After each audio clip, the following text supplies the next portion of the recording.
Hello बच्चों, welcome to our class unfold biology and I am your biology mentor Abhishek Aryan. जैसा कि आपको पता है, हमारी अभी क्लासेस चल रही हैं किसकी, breathing and exchange of gases. और उसमें हम लोग पहुंच चुके हैं लंग्स के ऊपर। ठीक है, इससे पहले आपको याद होगा पिछली क्लासेस में हमने कुछ और पार्ट्स थे जो लंग्स से पहले आते थे हमारे रेस्पिरेशन में। ठीक है, जैसे कि नेजल चैम्बर हो गया आपका, फिर फेरिंक्स हो गया, देन आपका लैरिंक्स हो गया और ट्रैकिया हो गया। फिर जो ब्रांचेज में डिवाइड हो जाते हैं दैट इज ब्रोंका एंड ब्रोंक्यूल्स। ठीक है, तो यहाँ तक की जितनी भी चीज़ें थी, है ना, ओवरऑल हमने उसकी ओवरव्यू देख लिया था। ठीक है, तो अब इसी क्रम में हम पहुंच चुके हैं कहाँ, लंग्स के ऊपर। लंग्स थोड़ा सा मेजर पोर्शन है आपका, तो इसको हम लोग देखेंगे। ठीक है, और उसके बाद फिर ब्रीदिंग में हम कैसे इनहेल और एक्सहेल करते हैं। ठीक है, और वहाँ जो एक्सचेंज हो रही होती है, जो एक्चुअली आपको पता है कि एल्वियोलर पार्ट्स में क्या होती है, एक्सचेंज हो रही होती है। सबसे पहले कंडक्टिंग पार्ट थे, और जब आप एल्वियोलाई के अंदर आ जाते हो तो वहाँ पे एक्चुअल जो काम था उसका, ठीक है, that is of exchange of gases, है ना। हम अभी एक्सचेंज ऑफ गैसेज ही तो पढ़ रहे हैं कि कार्बन डाइऑक्साइड कैसे आप बॉडी के अंदर से वापस ले रहे हो, है ना। और जो आपने ऑक्सीजन लिया था बाहर से, उसको आप बॉडी के अंदर, है ना, ब्लड में मिला रहे हो। तो जो कार्बन डाइऑक्साइड और ऑक्सीजन के बीच में जो एक्सचेंज ऑफ गैसेज थी वो एल्वियोलर के अंदर हो रही थी, तो फिर वो देखेंगे। ठीक है, तो अभी हम लंग्स की कुछ बातें करने वाले हैं।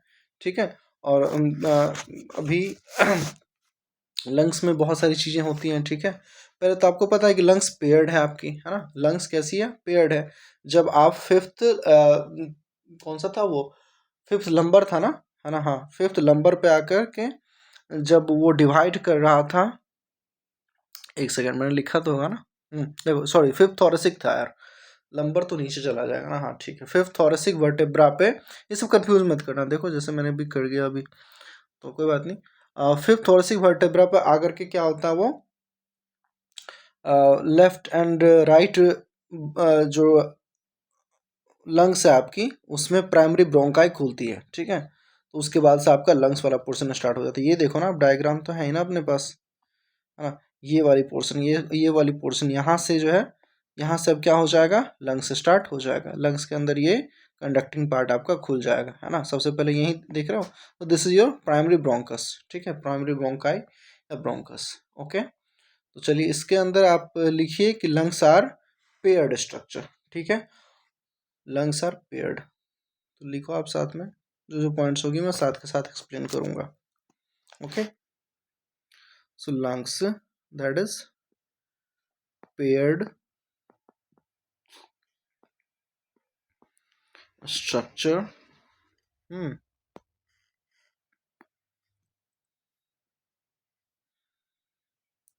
और इसमें एक खास चीज होती है कि आपकी जो राइट लंग्स होती है ना, वो ट्राई लोब्ड होती है ना। और जो लेफ्ट लंग्स है वो कैसी है, बाई लोब्ड है। अब ट्राई लोब्ड बाई लोब्ड का मतलब समझ लो कि जैसे कि ये आपकी लंग्स है, ठीक है, यहाँ से आई ऐसे करके, ये आपकी क्या है, लंग्स है मान लिया, और ये वाली दूसरी लंग्स। ठीक है, तो इसमें ना वो एक खांचा जैसा बना होता है। ठीक है, जिसको आप ये कह लो, जैसे वो कॉलम जैसे नहीं बन जाते हैं, मतलब पार्टीशन टाइप का। ठीक है, तो उस तरीके की चीज़ें हैं।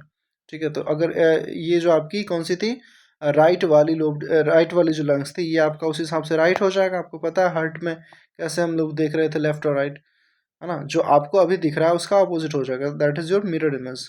ठीक है, तो ये लेफ्ट है।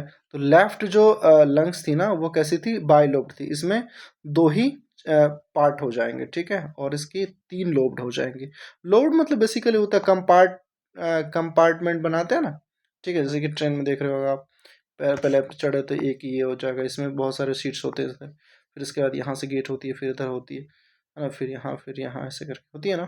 तो दैट इज जस्ट लोब्ड, है ना। वो हम लोग लोब्ड एक जगह और पढ़ने वाले हैं, जब हम क्लास 12th में एंटर करेंगे, वहाँ एंथर का स्ट्रक्चर देखेंगे ना, तो वहाँ बाइलोब, ट्राइलोब, टेट्रालोब, इस तरह की चीज़ें होती हैं। ठीक है, तो यही चीज़ें, तो बेसिकली क्या है, ये अपना लेफ्ट जो है, हाँ, लेफ्ट लंग कैसी है, बाइलोब्ड है, और राइट लंग्स कैसी है आपकी, ट्राइलोब्ड है।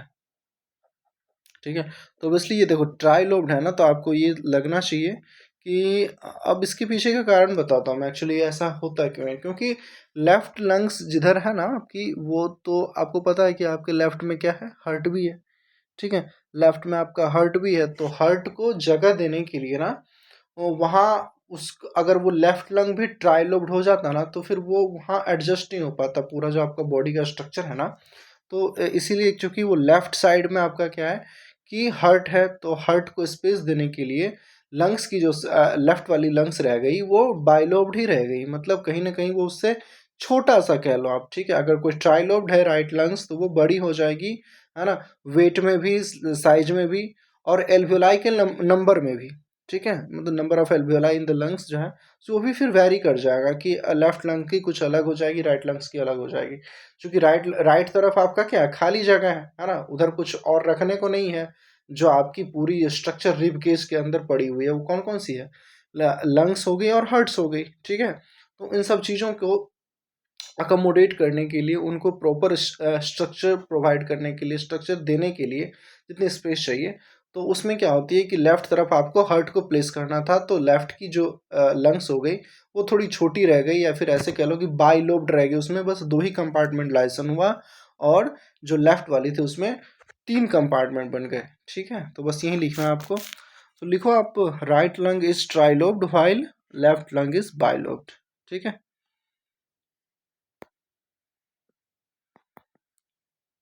राइट लंग्स कैसी है, ट्राई लोब्ड, हम्म, और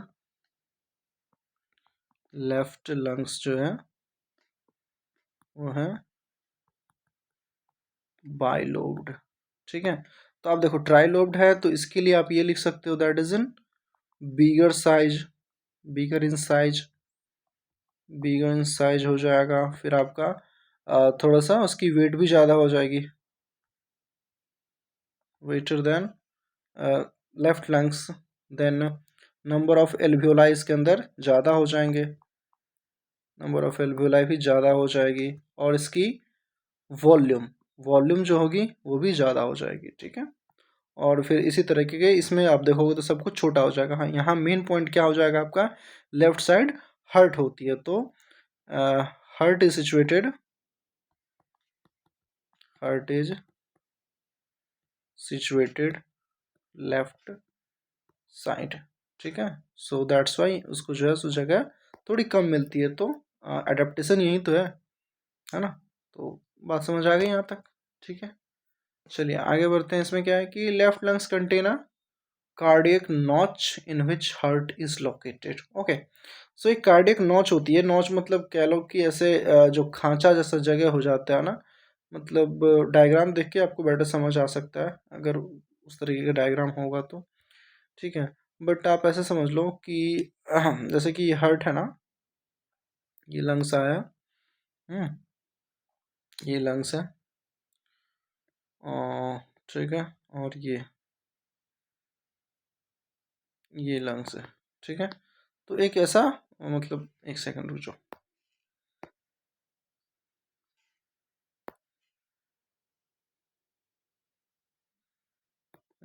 इस तरीके से जो ये कर्व्ड कर्व्ड जगह है ना यहाँ पे, ठीक है, ये एक जगह छोड़ा हुआ होता है, किसके लिए, हार्ट के लिए, जहाँ यहाँ पे हार्ट जो है जो आपका एकोमोडेट हो पाए, इसलिए यहाँ जगह छोड़ी होती है। तो नॉच मतलब यही होता है कि इसमें कुछ फिट हो जाए, ठीक है। जैसे ये था, ये जगह मान लो कुछ हो गया, तो यहाँ एक कुछ ऐसा फिट हो जाएगा, तो इसको हम क्या बोलेंगे, इस ऐसे जगह को बोलेंगे नॉच, ठीक है। तो बस जस्ट यही है कि लेफ्ट के जैसे लेफ्ट लंग्स की तरफ को क्या रखना है, हार्ट रखना है, तो एक ऐसा जगह बन गया रहता है, ठीक है। तो दैट इज कॉल्ड नॉच, तो उसको आप कार्डियक नॉच बोलोगे, जहाँ क्या होती है, हार्ट इज सिचुएटेड, ठीक है। तो ये बात हम लिख लेंगे, ठीक है, शायद से एनसीईआरटी में लिखी होगी, है ना, देख लेंगे हम लोग।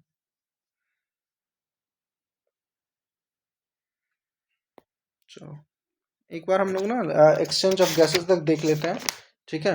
इसमें डिफ्यूजन मेम्ब्रेन वाला कॉन्सेप्ट होगा, फिर कैसे हम इनहेल करते हैं, कैसे एक्सहेल करते हैं, उसके बाद हम एनसीईआरटी भी रीड कर लेंगे, ठीक है। ओके, सो लिखें आप यहाँ,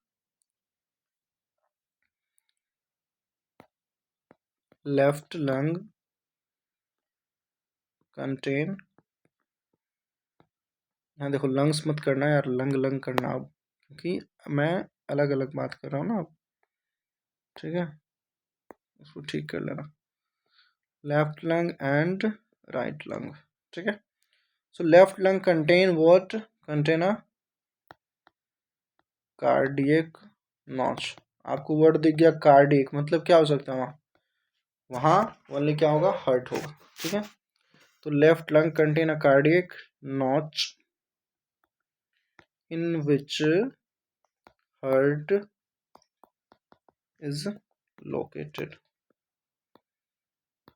ठीक है भाई, ओके।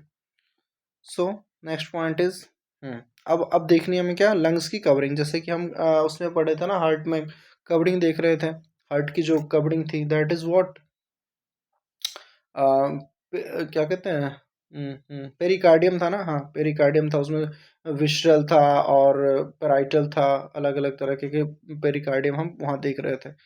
तो इसी तरीके से अपना जो लंग्स है ना, हाँ लंग्स है, तो लंग्स की कवरिंग को हम क्या बोलेंगे, प्लूरा बोलेंगे, प्लूरा। प्लूरा वर्ड जब भी आए मतलब समझ लो हमेशा वो लंग्स के रिस्पेक्ट में यूज हो रहा होता है। ठीक है, so covering of lungs is called pleura. अब प्लूरा जो है वो कैसी है, तो प्लूरा इज बाइलेयर्ड। ठीक है, प्लूरा इज बाइलेयर्ड। तो इसमें दो लेयर कौन कौन सी है वो देख लेंगे हम। ठीक है, तो एक तो आपकी होती है पेराइटल, पेराइटल प्लूरा, और ये कौन सी कवरिंग होती है, आउटर कवरिंग होती है। ठीक है, आउटर। और दूसरी क्या हो जाएगी, दूसरी हो जाएगी आपकी विसरल प्लूरा, विसरल प्लूरा। ठीक है, ये कैसी होती है, ये किस तरफ होती है, इनर, इनर साइड में कौन सी, विसरल प्लूरा। ठीक है, तो आपसे ये पूछ लिया जाए कि मतलब थोरेसिक कैविटी की तरफ कौन सा होता है, मतलब जो आपका लंग्स है वो एक्चुअली कहाँ रखा हुआ है, that is in thoracic cavity. तो बाहर के स्पेस को हम क्या कह रहे थे, थोरेसिक कैविटी कह रहे थे, है ना।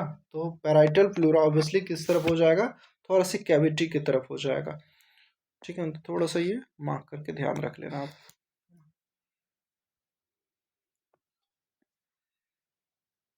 टुवर्ड्स थोरेसिक कैविटी, हाँ, और ये डायरेक्ट कांटेक्ट में किसके रहेगा, लंग्स के कांटेक्ट में डायरेक्ट रहेगा ये। ठीक है, तो इसको आप लिख लोगे क्या, टुवर्ड्स लंग्स, है ना। तो ये बाहर वाला लेयर था ना यार, पैराइटल प्लूरा, तो ये बाहर की तरफ रहेगा, तो बाहर की तरफ क्या आपकी रिबकेज है, तो उस जो रिबकेज के अंदर सारा कुछ रखा हुआ है, और जो पोर्शन थोरेसिक वाले पोर्शन में आ जाता है।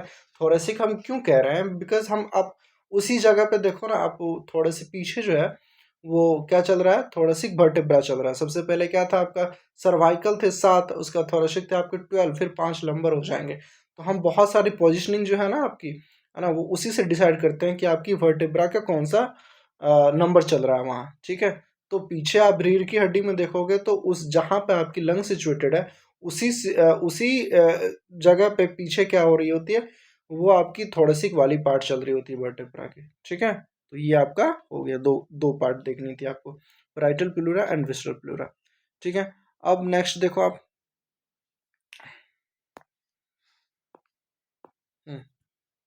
Pleural fluid between layers prevent friction. अब इन दोनों लेयर जो है ना, दोनों कवरिंग है। ठीक है, दोनों कवरिंग है, तो इन दोनों के बीच में क्या रहेगा, प्लूरल फ्लूइड रहेगा, pleural fluid, pleural fluid filled between layers prevent friction। तो दोनों के अंदर क्या हो जाएगा ना, ये आपस में जैसे कि घर्षण होता है ना, दोनों के बीच में रबिंग हो जाती है, है ना, तो उससे बहुत ज़्यादा फ्रिक्शन हो जाएगा, ठीक है, तो वो डैमेज हो सकता है, वॉल आपका डैमेज हो सकता है। तो इन दोनों की जैसे कि ये दो लेयर है ना आपकी, ठीक है, पैराइटल और विस्ट्रल, तो इन दोनों के बीच में जब बहुत ज़्यादा फ्रिक्शन ना रहे, ठीक है, तो उस फ्रिक्शन को लुब्रिकेट करने के लिए आपकी प्लूरल फ्लूइड प्रेजेंट होती है, ठीक है। तो बस इतनी सी कहानी थी इसकी प्लूरल फ्लूइड की, ठीक है। अभी हम आगे देखते हैं क्या है। ठीक है, लंग्स में इतनी सारी जानकारी काफ़ी है, ठीक है। अब आप देखेंगे क्या क्या देखेंगे, हम एल्वियोलाई देखेंगे, ठीक है। तो लंग्स के अंदर हम आ ही चुके हैं, ठीक है। अब एल्वियोलाई देख लेते हैं। तो यहाँ तक क्लियर है यार, एक बार फिर से पेयर्ड स्ट्रक्चर थी, ठीक है, क्योंकि दो है। राइट लंग्स आपकी ट्राइलोब्ड हो जाएगी, तो थोड़ी सी बड़ी दिखेगी ऑफ कोर्स, एंड उसकी वेट भी थोड़ी ज़्यादा होगी, और नंबर ऑफ एल्वियोलाई भी इसकी ज़्यादा होंगी, ठीक है। अभी मैं बताऊंगा कि जनरली नंबर ऑफ एल्वियोलाइज कितने होते हैं, ठीक है। और फिर लेफ्ट लंग्स बाइलोब्ड रह गई, क्यों? क्योंकि वहाँ हार्ट ने अपना हार्ट को भी जगह चाहिए था वहाँ पे, ठीक है। तो हार्ट अब प्रेजेंट कहाँ होती है, that is a cardiac notch present in the left lungs where heart is located, ठीक है। अब कवरिंग ऑफ लंग्स हमने देखा, जिसको हम जनरली प्लूरा कह रहे थे। प्लूरा जो कवरिंग थी ना, तो कवरिंग की दो लेयर थी, that is from outer side is parietal pleura, है ना, तो इसको हम कह देंगे टुवर्ड थोरेसिक कैविटी, और विसरल प्लूरा इन टुवर्ड्स लंग्स, ठीक है, दैट इज इनर साइड। तो pleural fluid filled between pleura layer, ठीक है। तो इन दोनों के लेयर में क्या होती है, प्लूरल फ्लूइड्स होती है, जो कि फ्रिक्शन को कम करती है, ठीक है। चलो भाई, आगे टॉपिक लगाओ आप, एल्वियोलाई।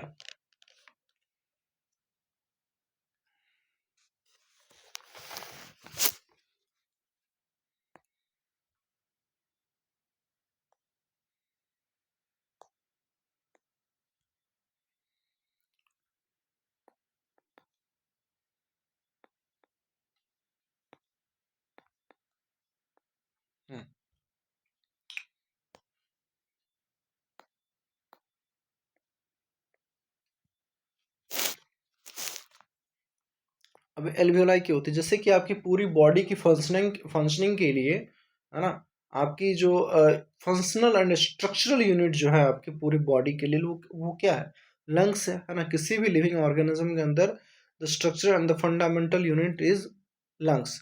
तो उसी तरीके से ये तो चलो पूरे बॉडी की बात हो गई। मैं ये कह रहा हूँ कि कोई एक ऑर्गन है लाइक लंग्स है, तो उसको फंक्शन करने के लिए सबसे जो उसकी वाइटल जो एक पार्ट होती है या फिर फंक्शनल पार्ट होती है, जिसके वजह से उसका काम है, ठीक है। अगर लंग्स है, तो लंग्स के अंदर बहुत सारी चीज़ें थी, ठीक है, जो कि आप देख रहे थे, प्राइमरी ब्रोंकाई से लेकर के टर्सरी ब्रोंकाई तक, फिर उसका initial bronchioles and then terminal bronchiole, सब कुछ था। बट ऐसा चीज़ है जिसके बिना उसका काम रह ही नहीं जाएगा, ठीक है। जिस चीज़ के लिए वो बना था, दैट इज वो गैसेस एक्सचेंज, फिर वही नहीं हो पाएगा, ठीक है। मैंने बताया था कि बाकी सारे काम क्या था, बाकी जितने भी पार्ट्स थे, वो आपके ऑक्सीजन को कैरी करके ला रहे थे लंग्स तक, या फिर कार्बन डाइऑक्साइड को लंग्स से बाहर ले जा रहे थे। But the actual exchange between gases takes place where, that is alveoli, ठीक है। तो इसलिए हम इसको क्या कहेंगे, structural and the functional unit of lungs, ठीक है। तो पहली लाइन आप ये लिखें,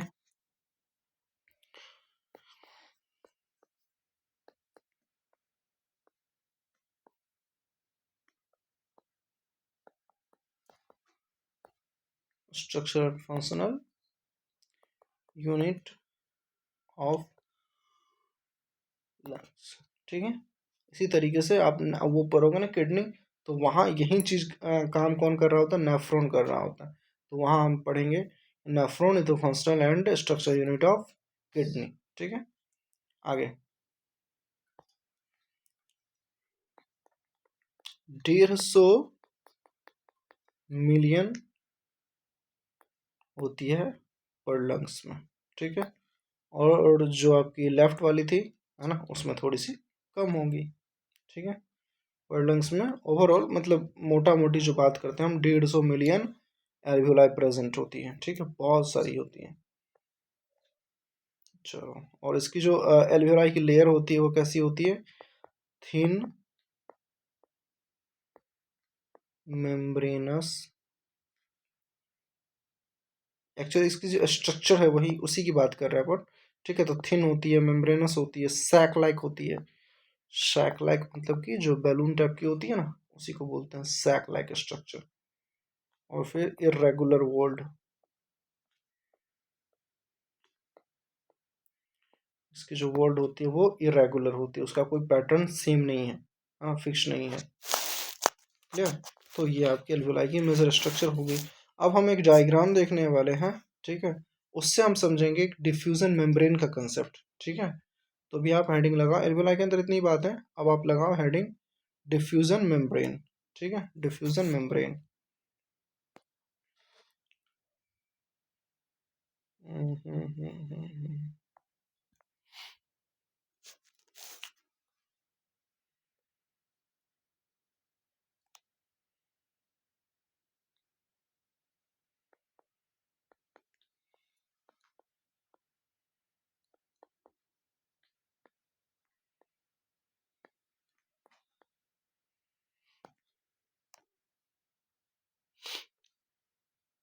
डिफ्यूजन मेम्ब्रेन, देखो पहले तो एक डायग्राम बनाते हैं, इसमें हम 3 लेयर समझेंगे, फिर हम तीनों को ढंग से एक एक करके बात करेंगे उस पर।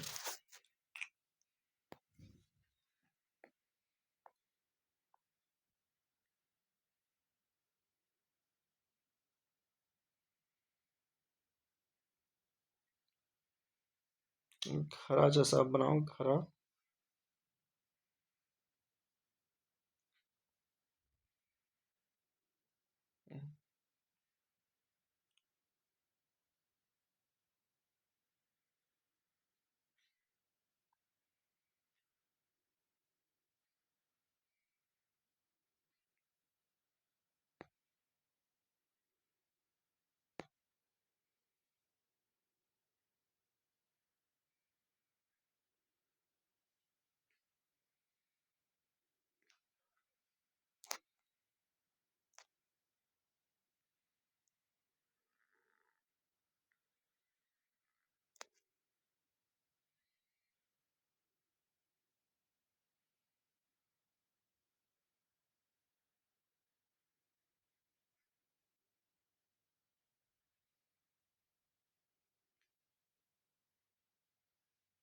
हम्म, ये आपका क्या है, ये है जो बीच वाला आप घरा जैसा देख रहे हो, दैट इज योर एल्वेलाई। और फिर यहाँ हम क्या ले लिए हैं, ये ले लिए हम ब्लड कैपिलरीज है आपकी। ठीक है, तो इसके अंदर कैसे कैसे ऑक्सीजन और कार्बन डाइऑक्साइड की एक्सचेंज होती है, वही हम देखने वाले हैं। ठीक है, तो अभी जो अब एक्चुअल जो साइट है ना, that is for the exchange of gases, this is your alveoli, और इसको हम डिफ्यूजन मेम्ब्रेन कहते हैं एक्चुअली। ठीक है, अब इसमें 3 लेयर हैं, इसमें मैं बताऊंगा 3 लेयर हैं। तो पहले एक बार डायग्राम हम लोग आराम से चुपचाप बना लेते हैं, तो हम लोग एक एक करके सब चीज बात कर लेंगे। ठीक है, चलो।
हम्म,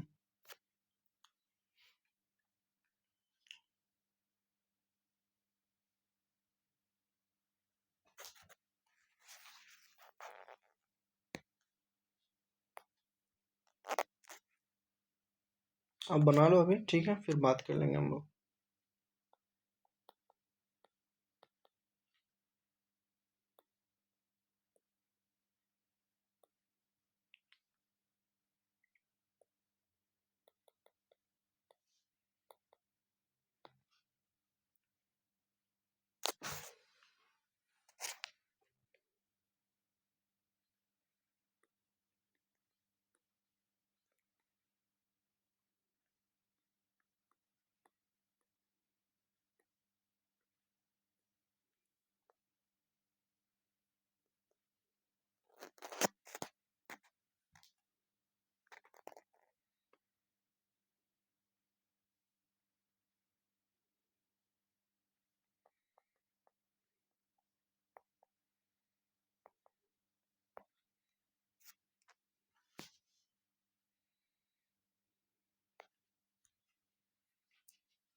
हम्म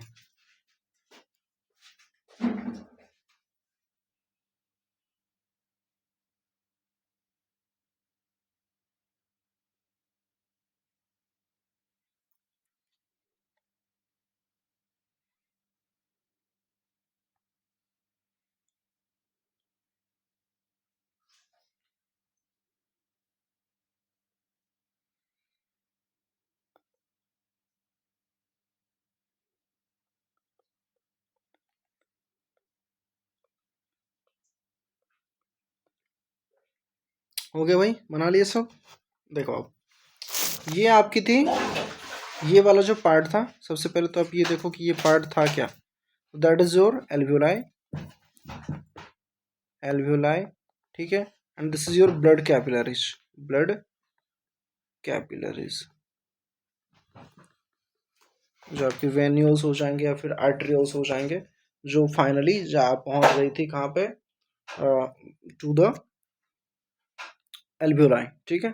तो वहाँ पे आपकी एक्सचेंज हो रही थी। तो ये डिफ्यूजन मेम्ब्रेन है क्या और इसका काम क्या है, तो पहले तो हम लोग ये समझने वाले थे। देखो किसी भी चीज़ के एक्सचेंज के लिए ना, जैसे गैसेस की एक्सचेंज हो रही होती है, और आपको पता है कि गैसेस की एक्सचेंज यहाँ किससे हो रही है, डिफ्यूज़न से हो रही है, ठीक है। तो डिफ्यूज़न से हो रही है, तो वहाँ एक ऐसी जो मतलब छन्नी जैसा होता है या फिर कुछ इस तरीके के पोर्स होने चाहिए जहाँ से कुछ एक्सचेंज हो सके, ठीक है। तो गैस को एक्सचेंज होने के लिए ऐसी एक मेम्ब्रेन जैसी एक स्ट्रक्चर चाहिए होती है, ठीक है। तो उसको हम क्या बोलते हैं, डिफ्यूजन मेम्ब्रेन, ठीक है। और यहाँ पे क्या होगा, आपका exchange of oxygen and carbon dioxide हो जाएगा, ठीक है। तो ये जो डिफ्यूजन मेम्ब्रेन है वो बनता कैसे है, किस कौन कौन से पार्ट से मिलकर के डिफ्यूजन मेम्ब्रेन बनता है, ये हमारा अभी देखने का चीज़ है, ठीक है। तो ये देखो ब्लड कैपिलरीज है आपकी, और ब्लड कैपिलरीज के जो लाइनिंग होती है दैट इज योर एपिथेलियम ही होती है, ये भी एंडोथेलियम। आपको याद हो कि अगर हमने जब हमने वो पढ़ा था पिछला वाला चैप्टर जो भी पढ़ा होगा, ठीक है, तो उसमें हम देखे थे कि जो ब्लड वेसल्स थी उसकी लाइनिंग कौन सी उसकी इनर लाइनिंग जो थी, है ना, ट्यूनिका इंटीमा, आपको याद होगा। तो उसकी जो इनर लाइनिंग थी that is done by the that is also done by the squamous epithelium. लेकिन जब वो किसी ब्लड कैपिलरीज के अंदर या फिर किसी भी ब्लड वेसल्स के अंदर वैसी टिश्यू प्रेजेंट होती हैं, ठीक है, तो उसको हम क्या कह देते हैं, एंडोथीलियम कह देते हैं, ठीक है। तो endothelium is nothing just a simple squamous epithelium tissue, ठीक है। तो ये देखो, ये आपकी कौन से जो ब्लड कैपिलरीज के अंदर की लाइनिंग एंडोथीलियम की बनी हुई होती है। और ये वाला पोर्शन देखो आप, इसकी जो लाइनिंग थी दैट इज ऑफ एल्वियोलाई। तो एल्वियोलाई की जो लाइनिंग थी वो भी किससे बनी हुई है, सिंपल स्क्वामस एपिथेलियम से बनी हुई है। तो एक एक तो आपका ये वाला लेयर, दूसरा आपका ये वाला लेयर, ठीक है। ये और एक ये दो लेयर हो गई। और तीसरा क्या होता है, बेसमेंट मेम्ब्रेन होती है। यहाँ कोई ये नहीं है, मतलब कुछ कोई टिश्यू नहीं है, ठीक है। एक फ्लूइड या जेली लाइक स्ट्रक्चर्स होती है ना, कि थोड़ा सा विस्कस टाइप का स्ट्रक्चर है, दैट इज बेसमेंट मेम्ब्रेन। वहाँ भी कुछ कुछ चीज़ें होती हैं, बट कोई टिश्यू या फिर कोई सेल्स इस तरह के है नहीं, ठीक है। तो that is a basement membrane, ठीक है। तो अब ये तीनों मिला करके यहाँ एक्चुअली ये जो पूरा पोर्शन है ना, मैं एक बार इंडिकेट भी आपको कर देता हूँ, ठीक है। ये जो पूरा पोर्शन है वो क्या कर रहा होता है, गैसियस एक्सचेंज में मदद कर रहा होता है, ये पूरा पोर्शन, ठीक है। तो ये तीनों मिल करके ये देख रहे हो आप, ये भी बना बनाया हुआ, ठीक है। तो ये आपका क्या बना रहा है, बेसमेंट, सॉरी, ये आपका क्या बना रहा है, डिफ्यूजन मेम्ब्रेन। तो यहाँ से फिर गैसियस की एक्सचेंज होएगी, ठीक है। कार्बन डाइऑक्साइड अंदर से बाहर की तरफ जाएगा, और ऑक्सीजन जो बाहर से लेके आए थे हम, ठीक है, उसको हम क्या करेंगे, ब्लड वेसल्स के अंदर भेज देंगे, ठीक है। तो यहाँ से मान लेते हैं कि ये ब्लड, यहाँ से कार्बन डाइऑक्साइड गई, इसमें मिल गई, फिर कार्बन डाइऑक्साइड यहाँ से इधर चली जाएगी, ठीक है। इसी तरीके से ऑक्सीजन इधर से आई थी, ऐसे करके फिर ये इधर से चल जाएगी। तो ये यहाँ पे एक्चुअली एक्सचेंज हो रहा होता है, ठीक है भाई। तो डिफ्यूजन मेम्ब्रेन हो जाएगा। अब इसमें हम एक दो बातें हैं वो लिख लेते हैं, बाकी डिफ्यूजन मेम्ब्रेन इज डन। ठीक है, यहाँ तक किसी को दिक्कत? जस्ट एक मेम्ब्रेन है जो कि 2-3 स्ट्रक्चर से मिल के बने होते हैं। ये आपका पूछ लेगा, ठीक है। ये आपका क्या है, पूछ लेगा कि ये बताओ एल्वियोलाई की लाइनिंग किस चीज़ से थी, कौन से टिश्यू से थी। तो ये आपकी एल्वियोलाई है। और इनर वाले जो टिश्यू होते हैं उसको क्या कहते हैं, आप लाइनिंग बोलते हो। तो एल्वियोलाई की लाइनिंग क्या होती है, सिंपल। उसको मैं एनसीईआरटी में एक एक लाइन पढ़ के आपको समझाऊंगा, ठीक है। फिर आपको लगेगा कि हाँ एक्चुअली इसका क्या यूज है, हमको किस तरीके से ध्यान रखना है, ठीक है। तो ये बात हो गई आपके simple squamous epithelium, and then basement membrane, and then endothelium, ठीक है। This is endothelium. तो एंडोथेलियम एक्चुअली क्या है, ये भी सेम ही है, स्क्वामस एपिथेलियम है। Endothelium is specialized word when it is used in blood vessels, ठीक है। तो यहाँ कैपिलरीज हैं, ब्लड कैपिलरीज। तो इसके लिए हमने क्या लिखा, एंडोथेलियम लिखा, ठीक है जी। अब देखो इसके रिगार्डिंग कुछ पॉइंट्स अपने पास, वो अपन लिख लेते हैं। तो इसमें लिखे आप, मेम्ब्रेन अक्रॉस विच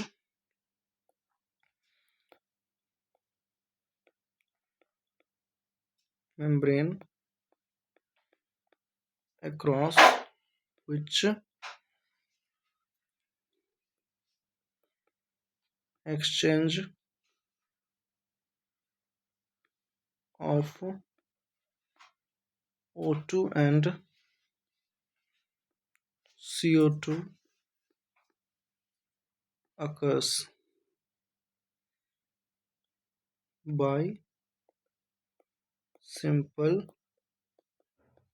diffusion, ठीक है। और आपको पता होना चाहिए सिंपल डिफ्यूजन का जो मेन मैकेनिज्म है आपका, वो किससे होती है, कॉन्सेंट्रेशन ग्रेडियंट से होती है, ठीक है। अगर इसके अंदर मान लेते हैं ब्लड कैपिलरीज थी, इसके अंदर ज़्यादा CO2 था, तभी तो CO2 इधर से उधर जा रहा था, ठीक है। और इसके अंदर ज़्यादा प्रेशर किसका था, ऑक्सीजन का। एक दिन और मैंने बताया था पिछले क्लास में शायद। तो इसका जो ऑक्सीजन की जो प्रेशर थी वो कहाँ ज़्यादा थी, एल्वियोलाई के अंदर प्रेशर थी। हम आगे चल के पढ़ेंगे, 104 होता है शायद, ठीक है। ऑक्सीजन, ये एल्वियोलाई के अंदर ऑक्सीजन की प्रेशर 104 थी, ठीक है। तो 104 से ये इस तरफ आ जाएगी। और ब्लड कैपिलरीज के अंदर ऑक्सीजन की जो पार्शियल प्रेशर है दैट वाज 40 mmHg, 40 mmHg। और यहाँ जो आपकी ब्लड है ना, इस ब्लड में कार्बन डाइऑक्साइड की प्रेशर होती है 45 mmHg, 45 mmHg। और यहाँ बिल्कुल नहीं होती है, तो ये इस तरफ से इस तरफ जाएगी। तो एक्चुअली जो प्रोसेस हो रहा होता है सिंपल डिफ्यूजन, उसके पीछे मैकेनिज्म क्या है आपका, कॉन्सेंट्रेशन ग्रेडियंट, वो कॉन्सेप्ट है एक्चुअली, ठीक, कॉन्सेंट्रेशन ग्रेडियंट, ठीक है। तो अभी इसी में मैं ये चीज़ लिखता हूँ क्या, यहाँ CO2, ठीक है, O2, ठीक है। तो ये चीज़ आपकी हो रही होती है यहाँ। तो क्या लिखा हमने, across membrane across which exchange of O2 and CO2 occurs by simple diffusion, that's it, ठीक है। एंड ये तीनों लेयर के बारे में लिख लेते हैं, हमने क्या क्या पढ़ा है अभी, ठीक। ये देखो आप, हम्म हम्म हम्म हम्म हम्म।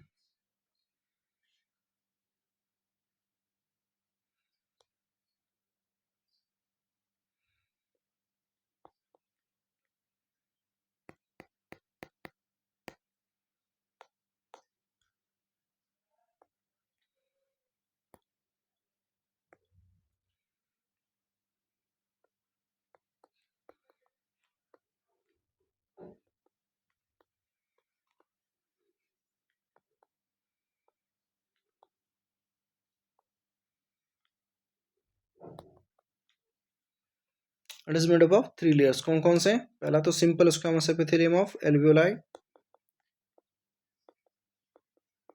Simple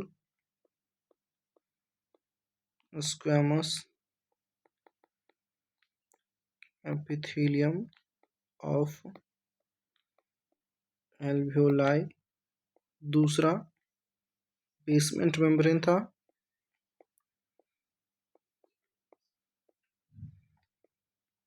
basement membrane. और तीसरा क्या था आपका, एंडोथेलियम,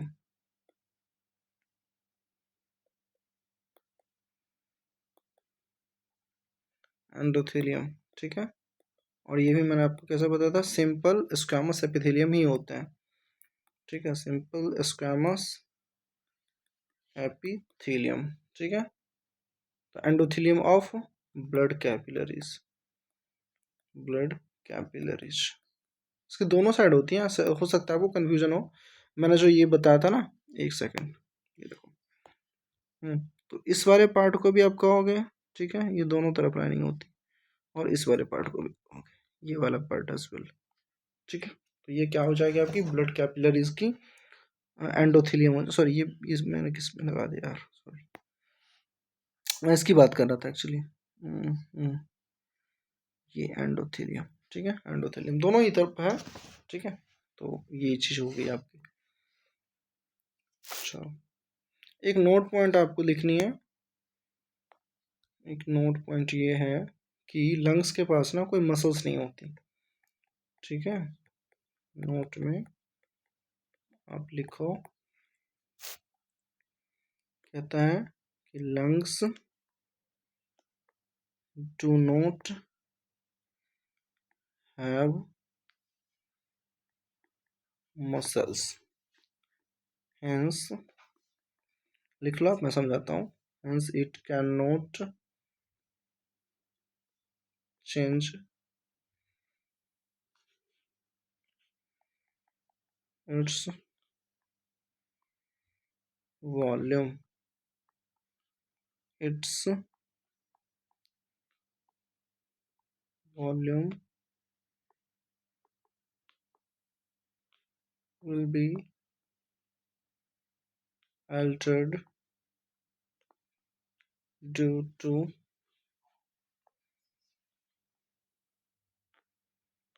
change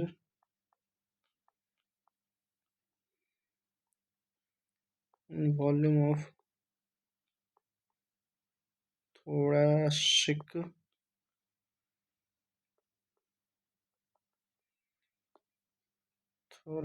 cavity, ठीक है। देखो लंग्स की जो है ना अपनी कोई मसल्स नहीं होती, ठीक है। अब चूंकि आपको पता है कि लंग्स को आप ये फूलते हुए फील कर पाते हो, ठीक है, कि आपकी जो है सो जैसे कि सांस छोड़ा आपने और सांस लिया, तो ये जो मूवमेंट हो रही है ना लंग्स के अंदर, आपको ऐसा लग रहा है कि सांस मतलब ऐसे लंग्स फूल रहा है, फिर पिचक रहा है ना, ऐसे स्वेल कर रहा है, फिर वो श्रिंक कर रहा है। तो ये जो हो रही है ना वो उसकी खुद की मसल्स उसमें इन्वॉल्व नहीं है, ठीक है। उसकी खुद की मसल्स उसमें इन्वॉल्व है, चूंकि है ही नहीं, कहने का मतलब इन्वॉल्व का क्या मतलब, है ही नहीं, ठीक है, लंग्स की कोई मसल्स नहीं है, तो ये अपनी वॉल्यूम को एक्चुअली चेंज नहीं कर पाता, ठीक है। तो इसकी जो वॉल्यूम चेंज हो रही है वो थोरेसिक कैविटी की वॉल्यूम की वजह से होती है। अब ये देखो थोरेसिक कैविटी क्या है, आपकी जो लंग्स के बाहर वाली जो जगह थी जिसके अंदर लंग्स प्लेस्ड है, तो वो उसकी वॉल्यूम कम करा दे रहा है और उसकी वॉल्यूम बढ़ा दे रहा है। तो वो जो फ्लेक्सिबिलिटी आपको दिखती है ना कि मतलब मैं आपको बताऊंगा अगले स्लाइड में, ठीक है, कि ये कैसे इसकी मूवमेंट होती है। तो बस आप ये देखो, इसीलिए अभी ये नोट पॉइंट लिखाया गया। क्या हो सकता है कि लगे कि जैसे कि हम पहले पढ़ते हैं ना कि जैसे कि हार्ट पढ़ा था, तो हार्ट में कोई इस तरह का कोई मसल्स या कोई बाहरी कुछ चीज़ ऐसा इन्वॉल्व नहीं था, हार्ट की खुद की मसल्स थी, वो कॉन्ट्रैक्ट कर रही थी और रिलैक्स कर रही थी, है ना। आपको पता होगा कि सिस्टोल एंड डायस्टोल के अंदर वो हार्ट की मसल्स जो है सो खुद की जो मसल्स थी वो कॉन्ट्रैक्ट कर रही थी और रिलैक्स कर रही थी। तो इस तरीके से अगर लंग्स की वॉल्यूम बढ़ती है या लंग्स की वॉल्यूम कम होती है ड्यूरिंग इनहेलेशन एंड एक्सहेलेशन, तो that is not due to the lungs की muscles, that is not due to muscles of lungs, ठीक है। मतलब बजाय इसके किसकी वजह से उसकी वॉल्यूम चेंज हो रही होती है, थोरेसिक कैविटी की वॉल्यूम चेंज हो जाती है। मैं आपको बताऊंगा थोरेसिक कैविटी की वॉल्यूम जो है तो चेंज कैसे होती थी। तो दैट इज ड्यू टू, हाँ, that is due to change in thoracic cavity, ठीक है। थोरेसिक कैविटी वहाँ एक मसल्स होती हैं, इंटरकोस्टल्स मसल्स होती हैं। उसके बाद जो आपका एक डायफ्राम है, ठीक है, डायफ्राम है, तो डायफ्राम की वजह से भी हम्म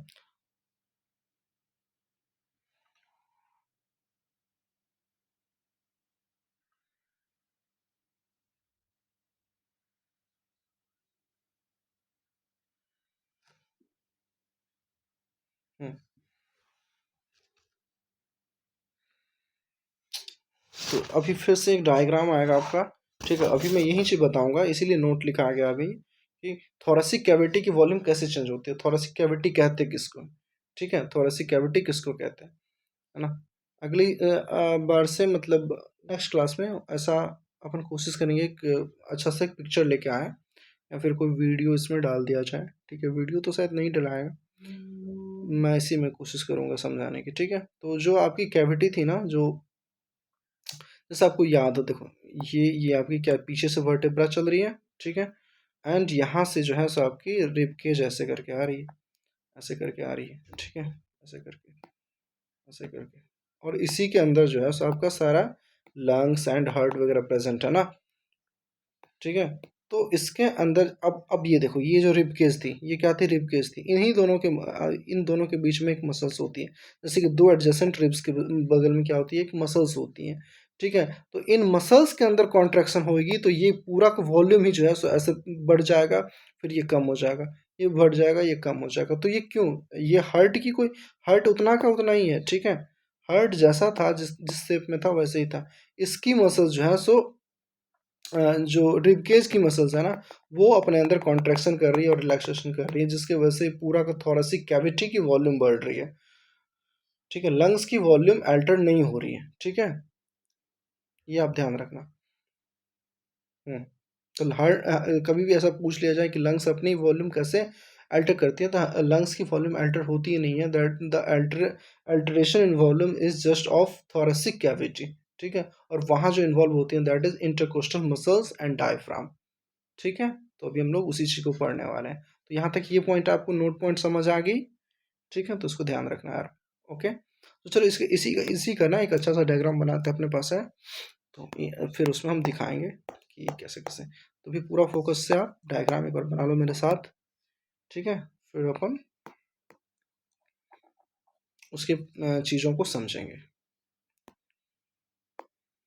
चलो, सो देखो, जब आप आगे से देखोगे, ठीक है, मतलब कि वेंट्रल साइड से आप देखने की कोशिश करोगे, तो आपको ये दिखेगा। इसी दिन के लिए आपको ये चीज़ें पढ़ाई गई थी, मैं बताता हूँ एक बार, ठीक है। ये देखो आप, ये डॉर्सल पीछे, वेंट्रल आगे। तो अभी इस सब की बहुत यूज होने वाली है, ठीक है, बहुत ज़्यादा यूज होने वाली है इसकी। डॉर्सल क्या है, वेंट्रल क्या है, तो अभी आप कंफ्यूज मत होना, एक बार देख लो आप। डोर्सल क्या है, पीछे, वेंट्रल आगे, मतलब बैक साइड से अगर पीठ की तरफ से देख रहे हो, पीठ वाला पोर्शन जो है आपका दैट इज डोर्सल, और जो वेंट्रल है आगे वाला पोर्शन दैट इज अ पीठ का पोर्शन, ठीक है। एंटीरियर मतलब ऊपर सिर का पोर्शन, और पोस्टीरियर मतलब पैर का नीचे का पोर्शन। तो अभी हम यही देखेंगे कि ये जो है ना डोर्सल और वेंट्रल वाला काम, इसमें जो मूवमेंट हो रही थी, मतलब कुछ पीछे जा रहा है, कुछ आगे जा रहा है, कुछ पीछे जा रहा है, कुछ आगे रहा है, तो इस डायरेक्शन में जो मूवमेंट हो रही है ना, that is due to intercostal muscles आपकी, ठीक है। और जो एंटीरियर और पोस्टीरियर डायरेक्शन में जो थोरेसिक कैविटी की, मैंने बताया ना, पूरी थोरेसिक कैविटी की वॉल्यूम ही चेंज हो रही है भाई।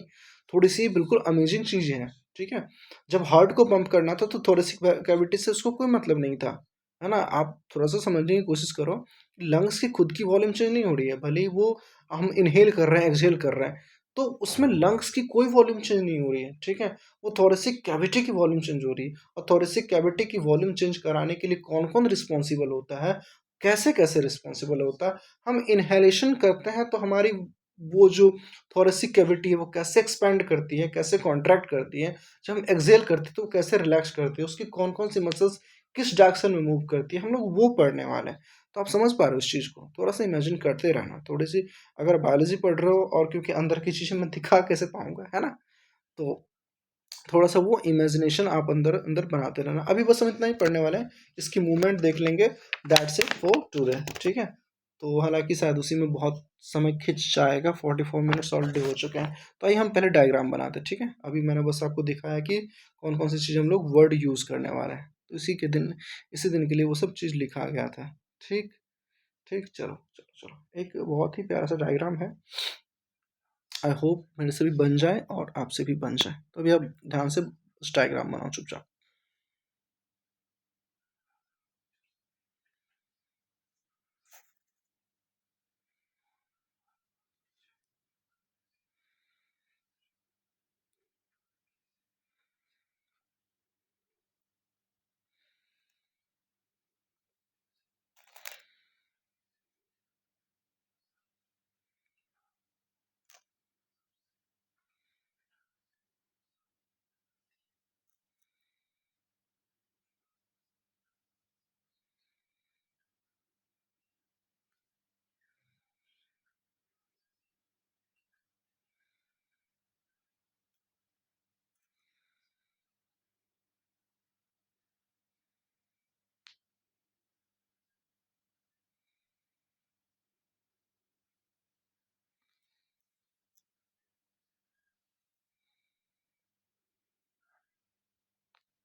ये आपके रिब्स हैं, ठीक है। और ये जो है सो पीछे पूरा सर्कल जैसा बना हुआ है, ठीक है। और ये आगे जो है सो आपकी स्टर्नम में जाकर के वो मिल रही है, तो ऐसा दिखाने की कोशिश की गई है। और ये आपका कैसा है, एंटीरियर व्यू ऑफ रिब्स है, ठीक है। ओके, तो मैं एक चीज़ थोड़ा सा इसमें करेक्शन होगा थोड़ा, ये वाला जो लाइन बनाया है ना, क्योंकि इसके पैडल लाना पड़ेगा। हम्म।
चलो खैर जैसा भी बना, ठीक है। ये आपका एस्टर्नम, ठीक है। और एक और चीज होती है यहाँ पे, अम, ये डायफ्राम।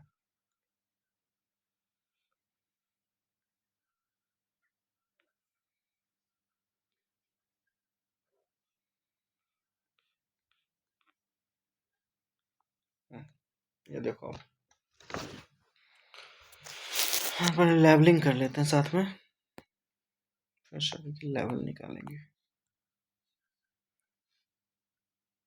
ये आपका क्या है, एस्ट्रोनम है, एस्ट्रोनम है।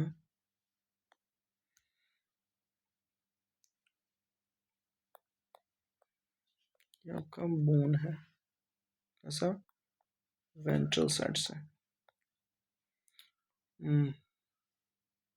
फिर ये क्या है, ये आपके रिब्स हैं, कितने, टोटल 12 पेयर होते हैं, ठीक है। तो अभी बस मैं बस रिप्रेजेंटेशन के लिए दो चार दिखाया है, ठीक है। और ये किधर होते हैं, दाएं बाएं होते हैं आपके, ठीक है। वो जो साइड वाला पोर्शन है ना, साइड वाला पोर्शन, ठीक है। तो वो कैसी है, उसको हम क्या बोलेंगे, लेटरल बोलेंगे, तो ये लेटरल साइड होती है, ठीक है। तो ये आपकी सारी साइड है, ventral side, lateral side, okay.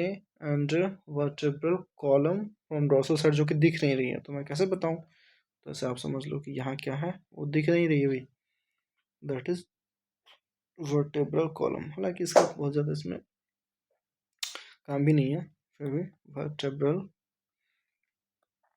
Column आपको इमेजिन करना पड़ेगा, चूंकि ये 2D है ना, तो उसमें पीछे आप मान लो कि वर्टेब्रल कॉलम है, ठीक। हाँ, ये डोर्सल साइड। अब आ रही है उस चीज़ों की समझ। Then diaphragm, this is your diaphragm. और डोम शेप्ड होती है, गुंबद नुमा डायफ्राम। ये कैसी होती है, मस्कुलर है भाई, मस्कुलर। और ये नीचे है ना, तो आपको पता, नीचे के लिए मैंने क्या बताया था, that is in posterior side, posterior, ठीक है। हम्म। और ये जो आपकी स्ट्रक्चर, एक सेकंड, जो मेन पार्ट था वो तो डायग्राम में दिखा ही नहीं, रुको यार।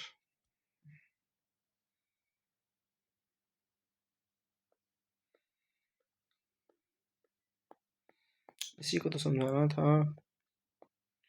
ये आपका इंटरकोस्टल मसल्स, ठीक है, इंटरकोस्टल मसल्स, दो रिब्स के बीच में ना कुछ ऐसे ही झिल्ली जैसा स्ट्रक्चर होता है, ठीक है, जो थोड़ा थोड़ा मतलब एक्सपेंड एक्सपेंड करने की टेंडेंसी रखता है, ठीक है। तो ये आपकी हो गई क्या, इंटरकोस्टल मसल्स, ठीक है। एक्सटर्नल इंटरकोस्टल मसल्स बाहर से, और अंदर से एक और होती है, that is internal intercostal muscles. तो अभी आपको उस पर ध्यान देना, अभी आपको एक्सटर्नल इंटरकोस्टल मसल्स ध्यान देना, ठीक है। That is your external intercostal muscle, external intercostal muscles, ठीक है। और ये जो आपकी पूरी चीज दिखाई गई है ना आपकी, ये कैसी है, रिलैक्स्ड स्टेट में, रिलैक्स्ड स्टेट में जब आप क्या करते हो, जब आप एक्सहेल कर रहे होते हो, ठीक है। तो उस कंडीशन की बात हो रही है। अभी आप समझो कि कैसे कैसे मूवमेंट हो रही होगी, ठीक है। तो अभी तो बात ये हो रही है कि थोरेसिक कैविटी में कौन कौन से मसल्स हैं एक्चुअली, किस वजह से आपकी जो वॉल्यूम, चेंज ऑफ वॉल्यूम लिखा गया ना यहाँ पे, देखो, alteration of volume will be altered due to the change in volume of thoracic cavity. तो यही कहना क्या है, ये बहुत एक लाइन में लिख देने वाली चीज़ नहीं है कि थोरेसिक कैविटी की वॉल्यूम भैया बढ़ गई, कैसे, क्योंकि उसकी जो थोरेसिक कैविटी है, हाँ, मतलब volume will be altered due to the change in volume of thoracic cavity, thoracic cavity की वॉल्यूम इसके अंदर चेंज होने की वजह से होती है ना, इसकी वॉल्यूम जो चेंज हो रही है, तो इसके अंदर कुछ ऐसी चेंजेस हैं जिसकी वजह से इसकी वॉल्यूम चेंज हो रही है। तो ऑब्वियसली वो कॉन्ट्रैक्शन रिलैक्सेशन का कॉन्सेप्ट है यहाँ पे, ओके। सो हाँ, ये देख लो आप, दो रिब्स को, ये पूरा क्या आपका रिब्स है, जैसे कि रिब्स आ रही है ना पीछे से, है ना, 12 पेयर ऑफ द रिब्स पढ़नी है आपको।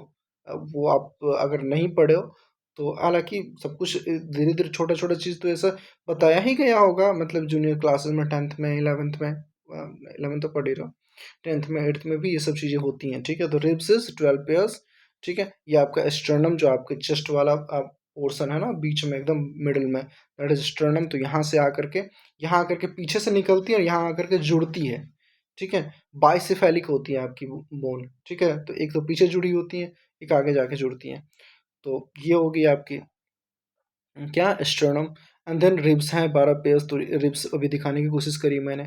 और ये external intercostal muscles, intercostal muscles के मतलब होती हैं कि दो रिब्स के बीच की muscles, clear clear. So and that is ventral side में क्या है, वर्टेब्रल कॉलम लिखा है यार, ये क्या, हाँ, वर्टेब्रल कॉलम लिखा है पीछे की तरफ। तो ये कुछ नहीं, ये जो लाइन है ना, आप बस इमेजिन करो, यहाँ पे जस्ट इमेजिन करना है कि ये जो लाइन है ना, ये वाली, ये पीछे जा करके, ये पीछे जा करके ये वाली और ये वाली लाइन आपस में कहाँ, वर्टेब्रा में जाके मिलेगी। ये वाली लाइन और ये वाली लाइन, इसके पीछे वर्टेब्रा है, वहाँ जाके मिलेगी, और यहाँ से निकल के आई है और इसमें मिल गई, यहाँ से निकल के आई है और यहाँ मिल गई। तो इस तरीके की चीज़ें हैं, ठीक है। और ये फिर डायफ्राम हो गया। डायफ्राम क्या है, एक मस्कुलर फ्लैप लाइक स्ट्रक्चर है, that is of dome shaped, है ना। अगर ऐसा है ना, ये इस तरीके से है, तो समझ लो कि रिलैक्स्ड है, ठीक है। ये कैसी है, रिलैक्स्ड है। और अगर ये पूरा फ्लैट हो जाए, मतलब एक ऐसा कंडीशन होगा जब कि आप कॉन्ट्रैक्शन में होगे, जब आप इनहेल कर रहे होगे, तो ये जो लाइन है ना आपकी डायफ्राम वाली, वो पूरी फ्लैट हो जाएगी। ये लाइन कैसी हो जाएगी, मैं दिखाता हूँ आपको, है ना। ये लाइन पूरी ऐसी हो जाएगी, ठीक है। तो इसका मतलब हुआ कि ये पूरा किस में है, मतलब ये कॉन्ट्रैक्टेड स्टेट में है, that is not in relax state. अगर रिलैक्स स्टेज है तो ये डोम शेप्ड रहेगा। ये आपको एकदम पूछा पूछा जाने वाला सवाल है, एनसीईआरटी की एक लाइन है, और बहुत उसमें उलझे हुई लाइन्स है, तो अभी आप क्लियर कर लो, ठीक है, एकदम कॉन्सेंट्रेट करके। तो अगर ये ऐसे डोम शेप्ड है, मतलब ऐसा गुंबद नुमा शेप का है, तो that is in your relaxed state. And if when we inhale, the intercostal muscles expand and that in a contracted state, तो वहाँ क्या हो जाता है कि डायफ्राम मसल जो आपसे आपकी फ्लैट हो जाती है, ठीक है। और ये सब पार्ट जो है ना, एक्सटर्नल इंटरकोस्टल वाला मसल्स, ये सब भी फिर फैलने लग जाएगा। इसके अंदर जो मसल्स है ना, मसल्स के अंदर आपको पता है एक्सटेंसिबिलिटी एक क्वालिटी होती है, any muscles have the quality known as extensibility. तो वो अपने आप को ऐसे फैलाने की टेंडेंसी रखती है, ठीक है। फिर अपने आप वो सिकुड़ जाएगी, वो फैलेगी। तो इसीलिए यहाँ पर जो पूरे एक जो बॉक्स जैसी एक स्ट्रक्चर है ना आपकी, कैविटी क्या है, थोरेसिक कैविटी एक स्ट्रक्चर है जिसके अंदर सामान सब रखे हुए हैं। वो सामान सब क्या है, हार्ट है, लंग्स हैं, फिर आपका स्प्लीन है, और बहुत सारी चीज़ें हैं, ग्लैंड वो थाइमस ग्लैंड है, वो सब बहुत कुछ होती हैं, ठीक है, तो ये सब कुछ एक जगह रखी हुई है। अब उस बॉक्स की ही स्ट्रक्चर ऐसे बढ़ा दो आप, फिर बॉक्स को ही कंप्रेस कर दो। हम अंदर के सामान को कुछ नहीं कर रहे हैं, है ना, उस बॉक्स को ही क्या कर रहे हैं, बाहर ऐसे फैला रहे हैं और बॉक्स को ही अंदर कर रहे हैं। ठीक है, तो इस तरह की कहानी यहाँ पे चल रही है। तो देखो, अब जब आप इनहेल करोगे ना, तो जब इनहेल करोगे तो ये सबसे पहले इस पूरे में देखो, एक सेकेंड, मैं बस यहाँ इसको ना गंदा नहीं करना चाह रहा हूँ, इसीलिए कुछ फालतू से, नहीं तो बहुत ज़्यादा चीज़ें इसमें। ये देखो, ये जो पूरा है ना, ये क्या है, एक डब्बा जैसा है। ठीक है, और इस डब्बे का क्या करना है, शेप बढ़ाना है, मतलब इसका वॉल्यूम बढ़ाना है, फिर कॉन्ट्रैक्ट करना है। एक वॉल्यूम बढ़ाना है, फिर इसको रिलैक्स करना है। ठीक है, घटाना है, बढ़ाना है। तो ये काम हम एक्चुअली कर रहे होते हैं। तो जब हम इनहेल करते हो ना, तो इस डब्बे को आप क्या करना चाहते हो, इस डब्बे की वॉल्यूम को आप बढ़ाना चाहते हो। तो जब आप बढ़ाओगे ना, तो एक्सटर्नल इंटरकोस्टल मसल्स जो है सो एक्सटेंड करेगी। ठीक है, और जो ये डायफ्राम है वो फ्लैट हो जाएगी। तो आप खुद सोचो कि ये जो है ये वाला जो मसल्स है ना, हाँ, ये वाला जो मसल्स है, ये क्या करेगी, थोड़ी सी और बढ़ेगी। तो जैसे जैसे कि अभी अभी ये कंडीशन थी, मान लो। ठीक है, तो ये वाली लाइन जो है सो और बड़ी हो जाएगी, है ना, ये वाली लाइन इस तरीके की हो जाएगी, ये वाली लाइन और बड़ी हो जाएगी, ऐसे ऐसे हो जाएगी, तभी तो इतना फैलेगा। फिर वो ऐसे, फिर क्या हो जाएगा, ऐसे सिकुड़ जाएगा, फैलेगा, सिकुड़ जाएगा, इस तरह की चीज़ें वहाँ हो रही होती है। ठीक है, तो तो बात ये है कि अब इस पर पूछा जाएगा आपका, ठीक है, कि जो इंटरकोस्टल मसल्स हैं वो किस डायरेक्शन में अपने आप को फैला रही हैं और कम कर ली है, फैला रही हैं और कम कर लिया है। तो ये एक्चुअली क्या होता है कि ये आपके आगे से लेकर के पीछे तक, है ना, पूरा जो लेटरल साइड में भी प्रेजेंट है और आगे से पीछे तक जाती है। तो इसकी जो मूवमेंट है ना, मूवमेंट की डायरेक्शन एकदम याद रखने वाली चीज़ है कि मूवमेंट की डायरेक्शन आपकी हो रही होती है कैसी, ये अभी हमने क्या लिखा था, डॉर्सोवेंट्रल, डॉर्सोवेंट्रल। ठीक है, डॉर्सोवेंट्रल, डॉर्सल डॉर्सल मतलब पीछे, वेंट्रल मतलब आगे। ये ऐसे आगे और पीछे के बीच में ऐसे, मान लो कि आपका एक तरफ से कोई आपका छाती पकड़ ले, एक तरफ से आपका कोई पीठ पकड़ ले और दोनों को ऐसे दबा दे।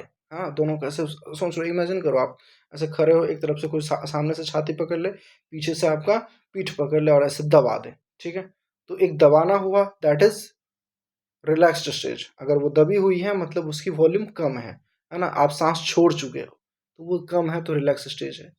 और आपको फील हो रहा है क्योंकि आपको कोई दबा रहा है ना, तो आपको लग रहा है कि हाँ भाई, दबाने को आप कॉन्ट्रैक्ट स्टेज कहोगे या फिर काम करने, बस उसको, बस ये सोचो, मैं आपको डायरेक्शन बता रहा हूँ। ठीक है, और अगर आपको कोई दबा रहा है, इसका मतलब है आपकी लंग्स जो है सो आराम कर रही है ना। तो बस वो डायरेक्शन है कि दबा रहा है, मतलब उस डायरेक्शन में ही फ्लो करेगा। आप दबाओ और बाहर करो, है ना, दबाओ और बाहर करो, इस तरीके की चीज़ है। ठीक है, तो वो डायरेक्शन जो है, उस डायरेक्शन को हम क्या कहेंगे, डॉर्सो वेंट्रल, डॉर्सो वेंट्रल, आगे पीछे, आगे पीछे। तो पूछेगा, सवाल पूछेगा कि इंटरकोस्टल मसल्स जो है वो अपनी कॉन्ट्रैक्शन एंड रिलैक्सेशन किस डायरेक्शन में कर रही है। तो ये आपको जवाब देना है कि डॉर्सो वेंट्रल में। ठीक है, डॉर्सो वेंट्रल में। ये बात आपको समझ आ गई, डॉर्सो वेंट्रल कैसे एक्सपेंड और कैसे रिलैक्स करेगा। तो बस आपको यही एक प्रैक्टिकल करनी है किसी बच्चे को, है ना, आपके छोटे भाई बहन हो तो ऐसे कर लो, और पीठ पे एक हाथ रखो ऐसे, है ना, दूसरा हाथ उसके छाती पे रखो, उसको दबाओ। तो जिस डायरेक्शन में आप दबा रहे हो ना, मतलब कि अंदर कर रहे हो और बाहर कर रहे हो, और कैसे आगे और पीछे की तरफ कर रहे हो। ठीक है, that is dorso ventral movement. ठीक है, जस्ट हमें मूवमेंट देखनी थी, तभी हम इतना फालतू की बातें कर रहे थे। ठीक है, तो एक तो इस तरीके से आपकी वॉल्यूम कम और ज़्यादा हो रही है। दूसरी तरफ से दूसरा क्या हो रहा है यहाँ पे, बहुत ही अच्छा कॉन्सेप्ट है कि अब इस चूंकि इस पूरे वाले को क्या करना है, इस पूरे वाले को हम, हमारी वॉल्यूम जो है सो उसको बढ़ाना है। तो एक एक और तरीका है ना, ये अभी इतना शेप ले रहा था तो इसकी वॉल्यूम थोड़ी कम थी, अब ये इधर आ जाएगा तो ये वाली वॉल्यूम भी तो बढ़ जाएगी। आपको सोचो, मैं यहीं पे एक चीज बना दूं, मैं यहीं पे एक चीज ये बना दूं, ठीक है, ऐसे बना दूं। हाँ, तो अब जो आपकी पहले जो वॉल्यूम थी, मान लेते ये वाली थी। ठीक है, अब ये वॉल्यूम इतनी बड़ी हो गई है कि नहीं, ये वॉल्यूम इतनी बड़ी हो जाएगी। तो फ्लैट जब होती है, इसका मतलब क्या, वॉल्यूम बढ़ रहा होता है, तभी हम इनहेल कर रहे होते हैं। जब हम इनहेल करते हैं तो वॉल्यूम आपकी बढ़ानी है, क्योंकि हम हवा ले रहे हैं। तो हवा लेने के लिए ना उसको जो है सो मसल्स तो कॉन्ट्रैक्ट करेगा नहीं, तो हमारी इंटरकोश ये पूरा जो थोरेसिक कैविटी हम उसको थोड़ा सा एक्सपैंड करने की कोशिश करते हैं, ठीक है। और उस एक्सपैंड करने को हम क्या कहते हैं, कॉन्ट्रैक्शन कहते हैं। और जब वो एक्सपैंड नहीं कर रहा होता, चुपचाप अपने स्टेट में थोड़ा सा सिकुड़ के पड़ा रहता है, that is in relaxed state, ठीक है। तो ये बातें समझ आ गई। हाँ, तो ये जो डायफ्राम की वजह से जो वॉल्यूम बढ़ रहा है, डायफ्राम की वजह से जिस डायरेक्शन में वॉल्यूम बढ़ रहा है, that is your anterior posterior, है ना। जैसे कि अब आप समझ लो कि मैं कैसे बताऊं, कि आपको कुछ सर दबा दे या कोई पैर का नीचे वाला पोर्शन दबा दे, ऐसे आपको बौना कर दे, है ना, जो आपकी हाइट है पूरा हाइट को आपको कंप्रेस कर दे, तो इस डायरेक्शन में और फिर छोड़ के आपको फिर बड़ा कर दे, फिर आपको पिचका दे, फिर आपको बड़ा कर दे, तो इस डायरेक्शन में जो आपकी मूवमेंट हो रही है, तो ये ऊपर और नीचे वाली मूवमेंट हो रही है ना। पहले क्या थी, वेंट्रल और डोर्सल आगे और पीछे वाले, मैंने कहा था छाती पे हाथ रखो और पीठ पे हाथ रखो फिर इसको दबाओ, तो ये जो मूवमेंट है सो आगे आगे पीछे आगे पीछे आगे पीछे हो रही है ना, तो दैट इज डोर्सो वेंट्रल। और अभी मैं कह रहा हूँ कि आपको कोई सर पकड़ ले, कोई आपका और कोई पैर के नीचे तलवे के नीचे हाथ रख ले, फिर आपको दबा दे ऐसे करके, अगर आप पिचक गए, इसका मतलब क्या हुआ कि मतलब आपकी वॉल्यूम जो है सो कम हो गई, है ना। और फिर अगर बढ़ा दिया तो उसकी वॉल्यूम फिर बढ़ गई, है ना।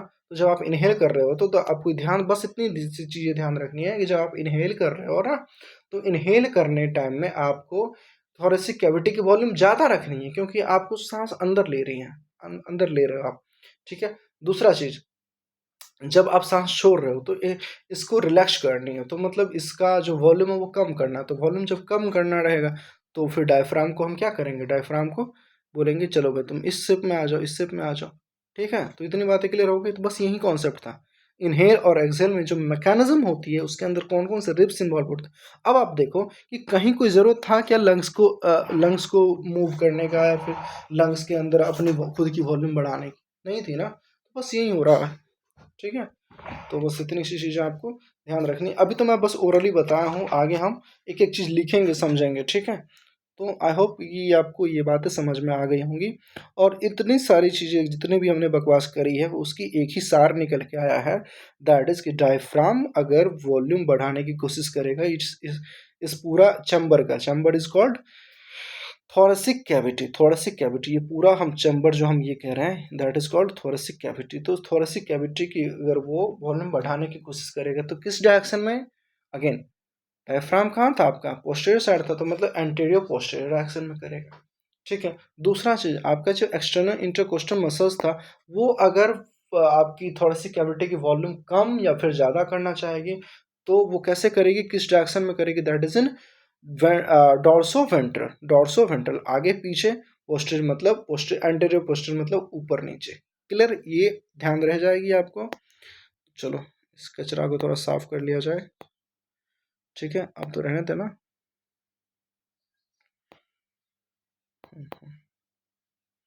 ठीक है भाई, चलो आगे बढ़ें। तो अभी आप ये डायग्राम बना लेना इतना से आराम से, अगर नहीं बना तो स्क्रीनशॉट ले लो, बाद में बना लेना। अभी हम आगे बढ़ते हैं इसमें, ठीक है, इसको भी मिटाते हैं। तो ये जब डोम शेप्ड है तो हाँ, ये भी मैं थोड़ा सा इसी पे मेंशन कर देता हूँ। ये जो आप डोम शेप्ड देख रहे हो ना, ये डायफ्राम का डोम शेप्ड, अरे यार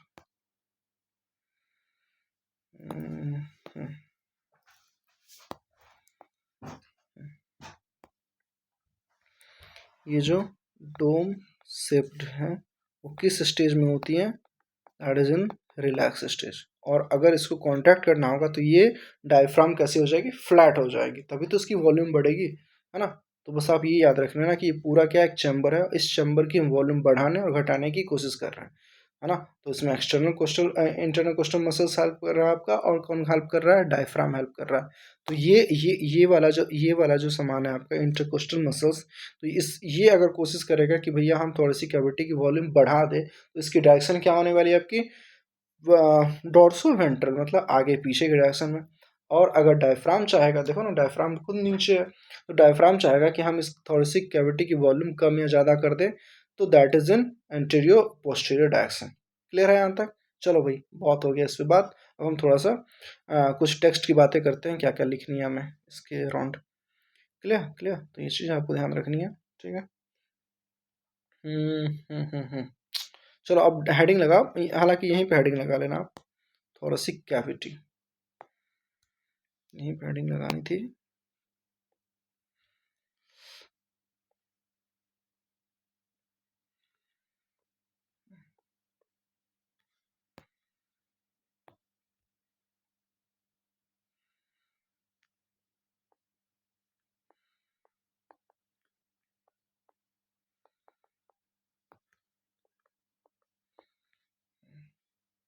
ठीक है, चलो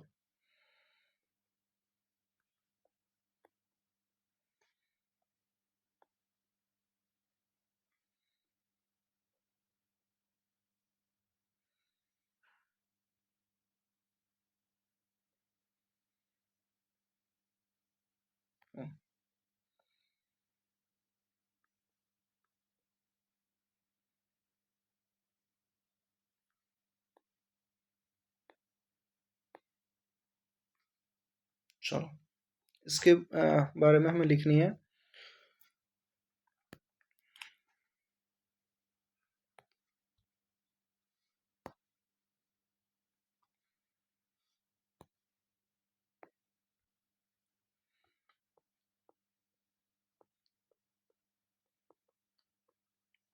एनाटॉमिकली, अब आप बस लिखते चलो, ठीक है, अब कुछ रह नहीं गया इसमें, तो जो जो मैं लिखूंगा वो साथ साथ बोल भी दूंगा, तो आप समझ भी जाओगे, ठीक है। सो एनाटॉमिकली इट इज मेड, अगर नहीं बनाया डायग्राम तो आप पेज छोड़, थोड़ा सा पेज छोड़ दो, आगे आप लिख दो, लिखते रहो साथ साथ, ठीक है। So it is made up of, इसमें कौन कौन सी चीज़ें इन्वॉल्व थी हम वो सब लिखने वाले हैं, ठीक है। तो इसके अंदर आपका पहला कौन सा था, स्टर्नम, ठीक, स्टर्नम था, और क्या था, वर्टेब्रल कॉलम था, जो कि आपको दिख नहीं रहा था क्योंकि वो पीछे प्रेजेंट था, ठीक है। हाँ, इसके साइड भी मैं लिख दूंगा, ठीक है। वेंट्रल को वर्टेब्रल कॉलम हो गया। अब हो जाएगा आपकी रिब्स, और रिब्स आपको पता होना चाहिए भाई कितना होती है, 12 पेयर्स होती है, 12 पेयर्स रिब्स होती है आपकी। अब एक साइड वाला अलग, दूसरे साइड वाला अलग, मतलब एक साइड, एक लेटरल साइड है ना, बीच से अगर आपको कोई चीड़ दे, है ना, पूरे बॉडी को ऐसे छाती के अंदर ऐसे हाथ डाल दे, तो दाएं तरफ जो रिब्स होगी वो एक साइड वाली हो जाएगी, दूसरी तरफ वाली कौन सी हो जाएगी, दूसरी साइड वाली हो जाएगी। तो अगर एक ही पोजीशन पे दोनों डिप्स, एक एक लेफ्ट साइड से आ रही है, दूसरी राइट साइड से आ रही है, तो दैट इज वन पेयर, ठीक है। तो इस चीज़ को ध्यान रखना कि इस पेयर किस हिसाब से हम कह रहे थे, है ना, कि आपकी स्टर्नम बीच में है ना, और पीछे रिब्स, पीछे वर्टेब्रा है, तो यहाँ से स्टर्नम से अगर रिब्स की तरफ जाएगी एक बार, है ना, एक बार आप आधे आधे आधे तरफ, आधे पार्ट को ही टच कर पाओगे, और दूसरी तरफ, है ना, दाएं हाथ से आप देखो, स्टर्नम से लेकर के पीछे रिब्स तक जाओ, तो ऐसे करोगे तो आपको एक जगह पे जो आप दोनों साइड अगर अलग अलग दो रिब्स हैं, तो that is called one pair. मैं दिखाऊंगा आपको, ठीक है। क्लियर दोस्तों, दैट इज 12 पेयर्स, हाँ। एंड चौथा क्या था आपका, diaphragm, diaphragm.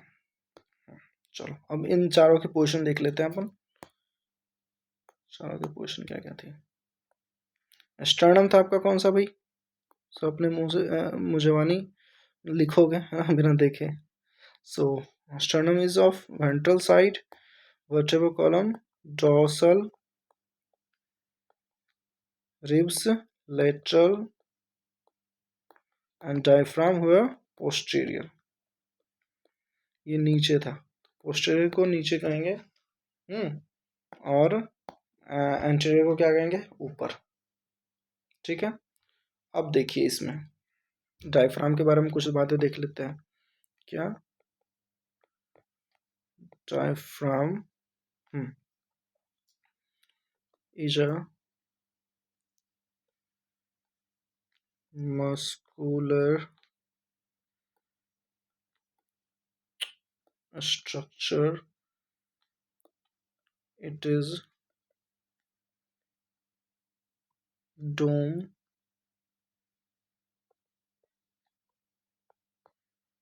shaped,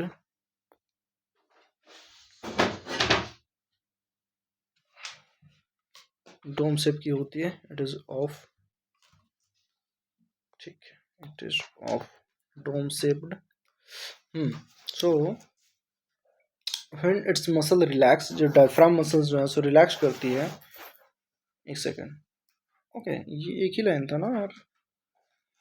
it is of dome shaped when it is. Okay okay, यहाँ यहाँ यहाँ यहाँ ये नहीं लगेगा. ठीक है. It is of dome shaped when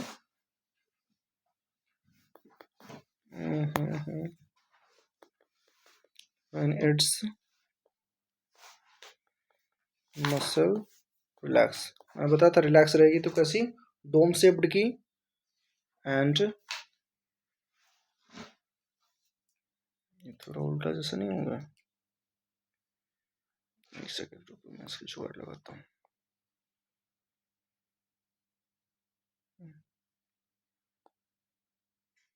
इसको यहाँ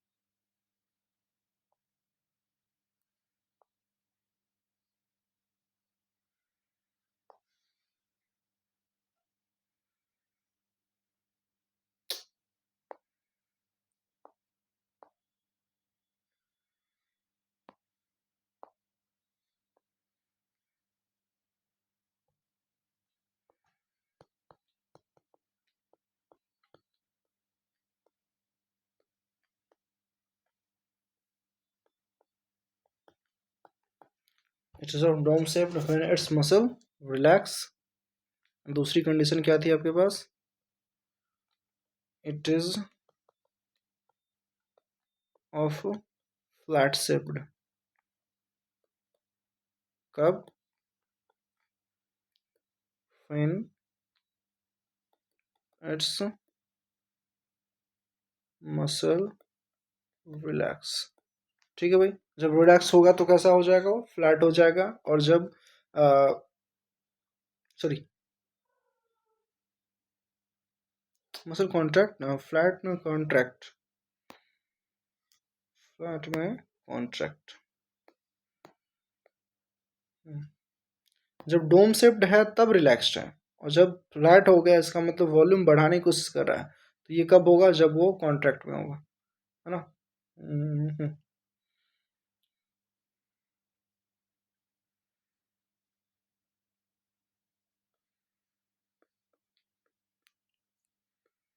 कॉन्ट्रैक्ट.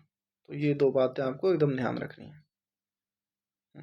अब एक और चीज़ क्या थी आपकी, ये तो डायफ्राम हो गया, ये तो डायफ्राम हो गया, ये डायफ्राम देख लिया आपने. दूसरी चीज़ आपने देखनी है इंटरकोस्टल मसल. क्या भाई, इंटरकोस्टल मसल्स.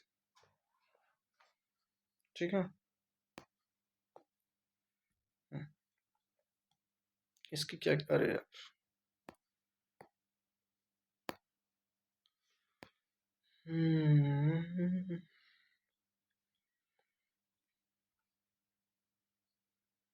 Intercostal muscle.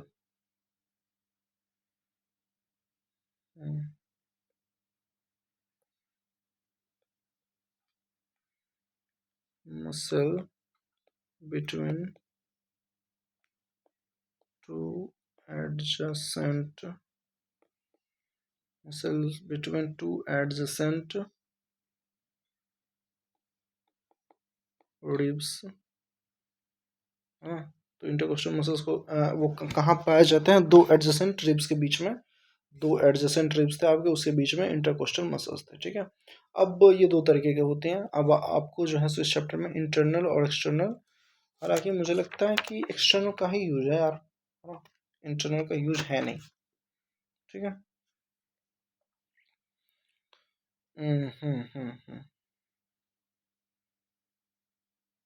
तो सब लिख लो. That is of internal intercostal muscle और एक्सटर्नल इंटरकोस्टल मसल। ठीक है, तो इतना हम लोगों ने पढ़ लिया है। ठीक है जी, अब हमें देखनी है कि ब्रीदिंग में जो है सो इनहेलेशन में क्या क्या हो रहा था और एक्सहेलेशन में क्या हो रहा था। ठीक है, हाँ, तो एक बार हमने बात कर ली है ऑलरेडी। अभी हम लोग एक एक स्टेप करके लिखेंगे ना, तो क्लियर भी हो जाएंगे साथ के साथ। ठीक है, तो अभी अपन, हाँ, यहाँ तक क्लियर है ना सबको, इसमें कुछ तो था ही नहीं, सारी चीज़ हम एक्सप्लेन कर ही चुके थे। ठीक है, चलो भाई, अभी आप हेडिंग लगाओ ब्रीदिंग मैकेनिज्म। छोटा सा पार्ट है ब्रीदिंग मैकेनिज्म, ऑलरेडी हम लोग सब सब चीज़ जो है सब कवर कर चुके हैं। बस एक बार लिखना रह गया, अब लिखते लिखते फिर से दोबारा भी एक बार रिपीट हो जाएगा। ठीक है, चलो टॉपिक लगाएंगे आप ब्रीदिंग मैकेनिज्म।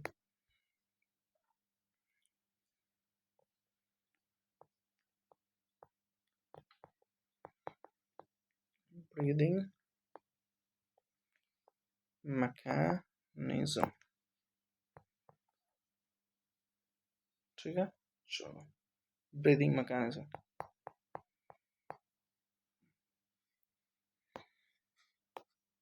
चलो, पहला पॉइंट है इसमें आपका इनहेलेशन। कौन सा? इनहेलेशन। पहला इनहेलेशन। अब देखते हैं इनहेलेशन करने टाइम में क्या क्या हो रहा होता है। हम्म,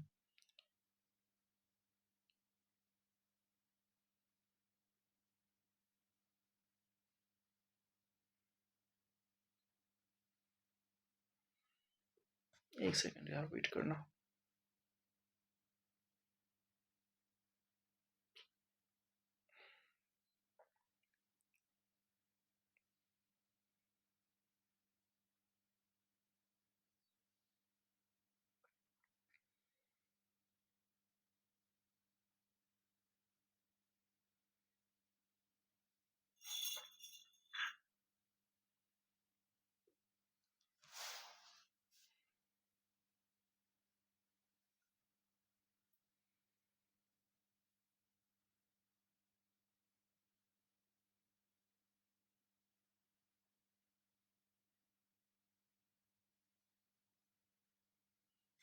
मैं ये देख रहा था कि ये नॉर्मल वाली चीज़ें ही हैं या फोर्सफुल वाली भी अलग अलग से देखनी, क्योंकि फोर्सफुल वाले में ना कुछ और भी चीज़ें हो रही होती है। ठीक है ना, उसमें आपका बस इतने से काम नहीं चलेगा।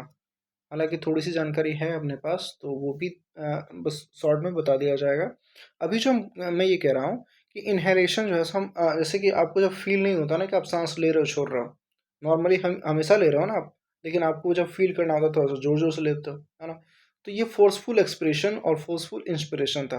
ठीक है, but we are going to learn about just normal breathing. ठीक है, तो ब्रीदिंग मैकेनिज्म में हम क्या करने वाले हैं, एक्सहेल इनहेल तो पढ़ेंगे, एक्सहेल इनहेल तो पढ़ेंगे, that was just normal breathing, है ना, जो हम आराम से सांस ले रहे हैं, तो उसकी बात करेंगे। ठीक है, सो इनहेलेशन के अंदर आइए देखते हैं क्या है। देखो भाई, अब इसमें एक प्रेशर वाली टर्म आ जाती है।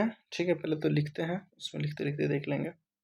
देखो, मुझे समझाना पड़ेगा थोड़ा। देखो, इनहेलेशन, इनहेलेशन मतलब समझ रहे हो ना, सांस अंदर लेना। ठीक है, अकर्स व्हेन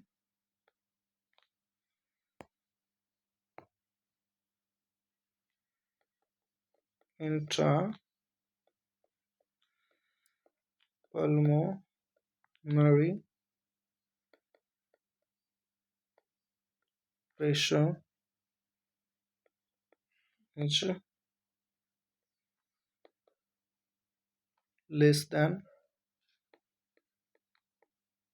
atmospheric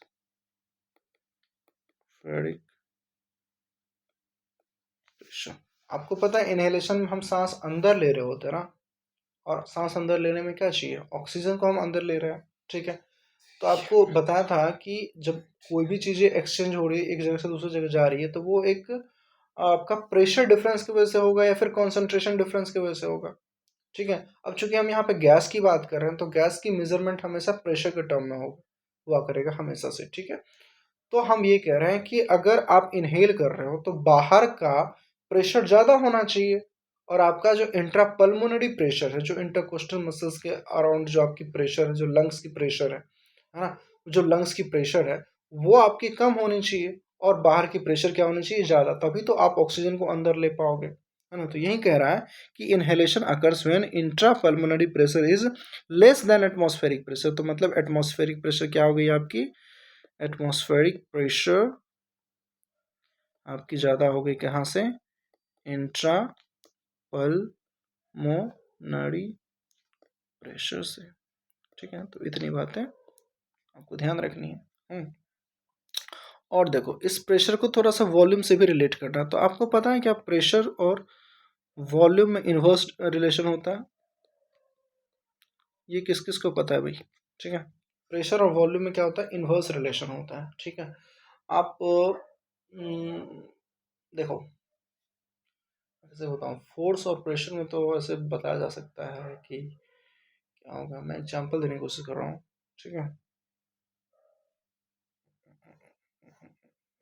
जैसे कि हम अगर लंग्स की बात करें तो प्रेशर बाहर अभी अगर एक सेकंड रुक जाओ, इंट्रापल्मोनरी प्रेशर अगर कम है तो इसका क्या मतलब हुआ, हमें इनहेलेशन करनी है ना। तो इंट्रापल्मोनरी प्रेशर अभी कम है तो हम इनहेलेशन कर रहे हैं, तो इसका क्या मतलब कि हम हमारी जो वॉल्यूम है लंग्स की वो कैसी होनी चाहिए। हम्म, हाँ, पल्मोनरी प्रेशर कम है ना, तो हाँ अभी अभी अभी समझ आ जाएगा। देखो क्या कि आप बताओ कि इनहेलेशन कर रहे हो तो आपको, आपने अभी देखा था कि हम जो हम कोई भी सांस मतलब हवा जो है सो हम अंदर ले रहे हैं तो उसके लिए वॉल्यूम बढ़ानी पड़ेगी ना, वॉल्यूम बढ़ानी पड़ेगी, आप ये सोचो, वॉल्यूम बढ़ानी पड़ेगी। तो इंट्रा पल्मोनरी प्रेशर अभी कम है, और हम जब सांस इनहेलेशन लेंगे तो वॉल्यूम क्या हो जाएगा, बढ़ जाएगा। ठीक है, तो ये यही देख रहे हो ना कि इसीलिए मैं कह रहा हूँ कि प्रेशर जहाँ कम थे इंट्रा पल्मोनरी प्रेशर, वहाँ फिर वॉल्यूम बढ़ जाएगा। अगर ये कम तो ये ज़्यादा, है ना, इन्वर्स में तो यही तो होता है, अगर ये आपका कम है तो ये आपका ज़्यादा हो जाएगा। ठीक, तो यही चीज़ था, ये एक इन्वर्स रिलेशन बताने के लिए। ठीक है जी, ठीक है। हम्म, कुछ मुझे ऐसा कुछ ऐसा छोटा मोटा अपने डेली यूज़ का कोई एग्जाम्पल क्लिक करेगा तो मैं बता दूंगा। ठीक है, अब यही सोचने लग गया था बट ऐसा कुछ आ नहीं रहा अभी। तो देख लो कि आप हाँ, जो भी मैंने कहा था इस वाले में, इस डायग्राम में, कि अगर ये आपकी फ्लैट है, हाँ ये फ्लैट है, मतलब आप वॉल्यूम बढ़ा रहे हो इंट्राकोस्टल मसल्स की, तो वॉल्यूम बढ़ा रहे हो, और उस समय क्या थी आपकी प्रेशर, इंट्रापल्मोनरी प्रेशर कम थी, तभी तो आपने इनहेल किया, एटमॉस्फेरिक प्रेशर को अंदर लिया। ठीक है, तो यही चीज़ है, तो इसलिए प्रेशर और वॉल्यूम इन्वर्स आपकी रिलेशन शो करती है। ठीक है, अब नेक्स्ट पॉइंट देखो क्या है। So volume of lungs increases which depend on thoracic cavity. हाँ, volume of lungs increases, ठीक है, which depends on thoracic cavity. Volume of lungs जहाँ से बढ़ रही है वो किस पे डिपेंड करती है, थोरेसिक कैविटी पे, क्योंकि उसकी अपनी लंग्स तो एक्सपेंड कर नहीं सकती, है ना। तो अगर लंग्स की वॉल्यूम आप कह रहे हो कि बढ़ रहा है, that is means what, thoracic cavity की वॉल्यूम बढ़ रही है। ठीक है, चलो दूसरी बात,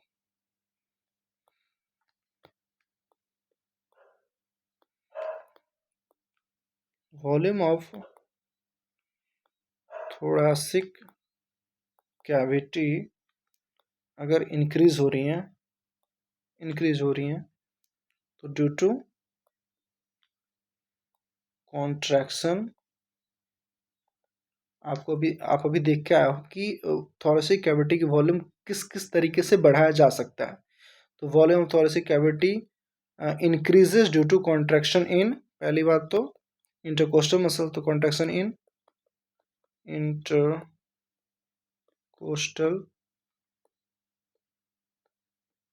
मसल्स, ठीक है,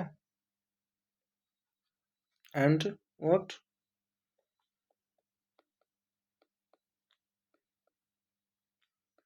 डायफ्राम मसल्स, ठीक है।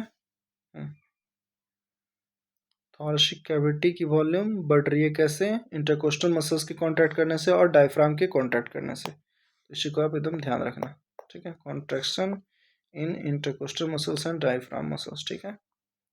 क्या हो रही है, थॉरैसिक कैविटी की वॉल्यूम इंक्रीज हो रही है, क्लियर। हाँ, एंड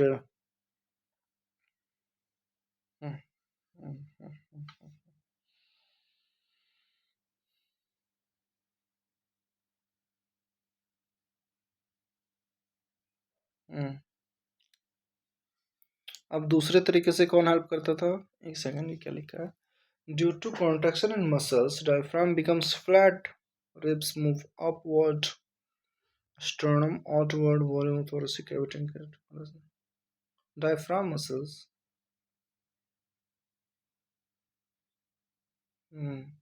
अच्छा, ये अभी जो बात निकल के आई है ये है कि इंटरकोस्टल मसल्स जब कॉन्ट्रैक्ट करेगा ना तो डायफ्राम अपने आप फ्लैट हो जाएगा, ये कहने की कोशिश कर रहा, सब जुड़े हुए हैं, ठीक है। आप ये देखो, हाँ बात सही भी है ना यार, देखो ये क्या है, एक मसल्स है, थोड़ा सा इसको थोड़ा सा इसको उस तरीके से इंटरप्रेट करने की कोशिश करो जो मैं कह रहा हूँ अभी। कि देखो ये पूरी आपकी क्या थी, है ना, ऐसे एक स्ट्रक्चर पूरा एक साथ करेगा सब कुछ, है ना, ये भी बढ़ गया, ये इतना बड़ा हो गया, ये इतना बड़ा हो गया, ये इतना बड़ा हो गया, तो ये अभी जो मान लो इस पॉइंट पे थी, वो भी एक्सपेंड करके धीरे धीरे यहाँ तक आएगी, है ना, धीरे धीरे यहाँ तक आएगी, इतना बड़ा हो जाएगा अगर ये वॉल्यूम इस तरीके से ऐसे बढ़ रहा है, ये इधर हो रहा है, ये इधर हो रहा है, मतलब अभी मैं दिखाता हूँ आपको, ये अभी मान लो इतना बड़ा था और ये मान लो इतना बड़ा हो जाए, ये कितना बड़ा हो जाएगा, ऐसे हो जाएगा, तो ये वाली जो लाइन थी ना आपकी, ये वाली लाइन, ये अपने आप पुश डाउन हो जाएगी ना, है ना, बस यही चीज़ थी जो मैं कंफ्यूज हो रहा था थोड़ा सा, ये क्या हो जाएगी, पुश डाउन हो जाएगी, है ना, यही इसी के वजह से इसके अंदर कॉन्ट्रैक्शन हुई, that's why diaphragm get flattened, ठीक है। डायफ्राम अभी जो डोम शेप में ऐसे पड़ी हुई थी, चूंकि ये मसल्स है, इसको तो कोई धक्का दे देगा, है ना, और ये सब क्या थी आपकी बोन्स थी ना, रिब्स की, तो ये अगर मसल्स ऐसे फैलेगी ना, ऐसे फैलेगी फैलेगी, तो क्या हो जाएगा, मुझे ना कुछ ऐसे वीडियो दिखेंगे तो मैं वो थोड़ा सा आपको दिखाऊंगा इसका, ठीक है, वो कल के लेक्चर में, ठीक है जी। तो ये यही यही बात थी कि due to contraction muscles diaphragm become flat and ribs moves upward, हाँ, तो इससे क्या हो जाए, ये एक पूरी कॉन्सिक्वेंसेज है आपकी, कि अगर क्या होती है कि मसल्स की कॉन्ट्रैक्शन होती है, कौन कौन सी मसल्स, ये वाली मसल्स, ठीक है, इंटरकोस्टल मसल्स, तो डायफ्राम क्या हो जाएगा, ये पहली बात तो ये फ्लैट हो जाएगा क्योंकि ये इसको धक्का देगा, तो ये पूरा ऐसे हो जाएगा, ऐसे हो जाएगा। दूसरी चीज़ कि एस्ट्रोनम आउटवर्ड हो जाएगी, ठीक है, थोड़ी सी एस्ट्रोनम भी आपको लगेगी कि ये थोड़ा सा आगे की तरफ पुश हो रहा है, ये और थोड़ा आगे जा रहा है, जब आप सांस लेते हो तो ऐसा लगता है ना, ठीक है, जब आप वो फोर्सफुल करोगे ना तब आपको ज़्यादा फील होगा, लेकिन एक्चुअली नॉर्मल में भी ये सब चीज़ें हो रही होती है, बट आप बाहर से फील नहीं कर रहे हैं, ठीक है, बट ये हो रही है, लगातार हो रही है, लगातार हो रही है, ठीक है।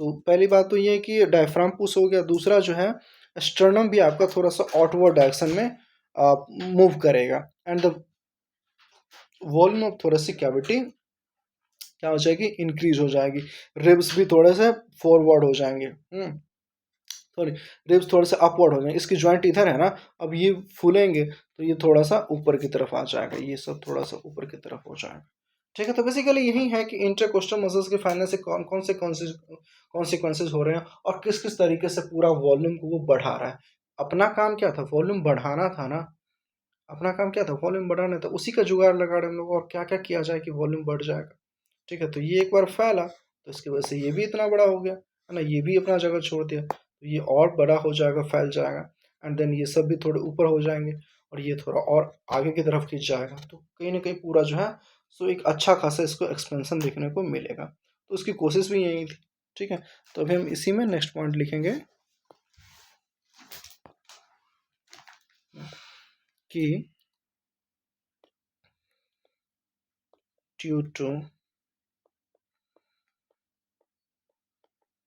contraction in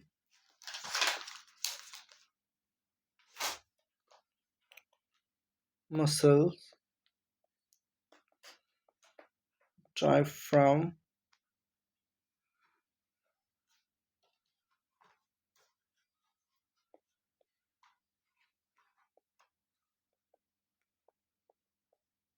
become flat, ribs move upward,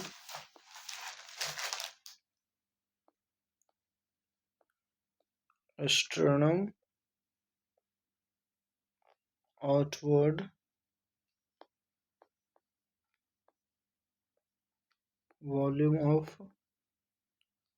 thoracic cavity क्या हो जाएगी, इंक्रीज हो जाएगी, इंक्रीज हो जाएगी। ठीक है, हालांकि इसको ना फ्लो डायग्राम में लिखते तो और मजा आता। पहले ये हुआ, फिर ऐसे एरो, फिर ये, इस तरीके से। ठीक है, तो अभी हम उसमें ये काम कर लेंगे, किसमें, एक्सहेलेशन में। ठीक है, चलो, तो इतनी बात समझ आ गई। अभी जो मैंने बताया ना वही चीज़ है यहाँ पे।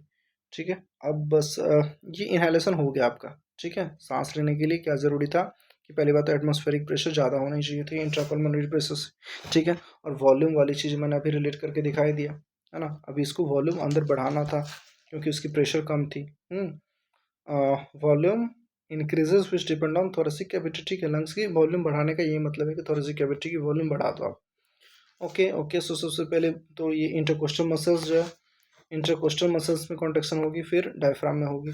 तो ये हो कैसे रहा था, due to contraction in muscles diaphragm become flat, its ribs moves upward, sternum moves outward and volume of thoracic cavity increases। ठीक है, तो ये आपकी कहानी यहाँ तक खत्म है इसकी इनहेलेशन की। नेक्स्ट है आपकी एक्सहेलेशन, मतलब सांस छोड़ना। हम सांस छोड़ कैसे रहे। ठीक है, तो हमें ये देखना है। दूसरा पॉइंट आप लगाओ, एक्सहेलेशन या फिर एक्सपिरेशन। मतलब यार इंस्पिरेशन बोल गया था सर।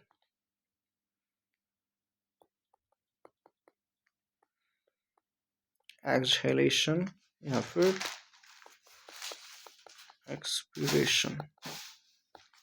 ठीक बात, ठीक बात, ठीक बात। चलो चलो, इसमें क्या क्या हो रहा होता है इसको थोड़ा सा हम फ्लो डायग्राम में पढ़ेंगे। ठीक है जी, ओके। सो पहले आप लिखोगे क्या कि एक्सटर्नल। अब बताओ, आप खुद बताओ एक्सेलेशन में क्या हो रहा है। जस्ट वो जितना मेहनत कर रहा था ना, फिर से वापस अपने स्टेट में आने की कोशिश करेगा, है ना, आराम आराम करने की कोशिश करेगा। ठीक है, सो एक्सटर्नल इंटरकोस्टल मसल्स पहले क्या थी, कॉन्ट्रैक्टेड थी। Intercostal muscle and diaphragm muscle relax कर जाएंगे। ठीक है, फिर क्या होगा आपका, रिब्स डाउनवर्ड, जो थोड़ा सा ऊपर चला गया था वो अब आराम से अपने जगह पे आ जाएगा। रिब्स डाउनवर्ड, बेसिकली ये कुछ हो नहीं रहा था, ऐसा नहीं डाउनवर्ड हो रहा, क्योंकि ये ऊपर चला गया था तो अपने पोजीशन में आने के लिए उसको डाउनवर्ड होना पड़ेगा। That's it. So ribs downward, sternum inward, sternum फिर से अपने आप को थोड़ा अंदर की तरफ खींचेगा क्योंकि वो बाहर आ गया था थोड़ा। स्टर्नम इनवर्ड एंड डायफ्राम की शेप कैसी हो जाएगी भाई, डायफ्राम बिकम्स डोम शेप्ड। ठीक है, तो ये सारा कुछ रिलैक्सेशन वाला काम चल रहा है।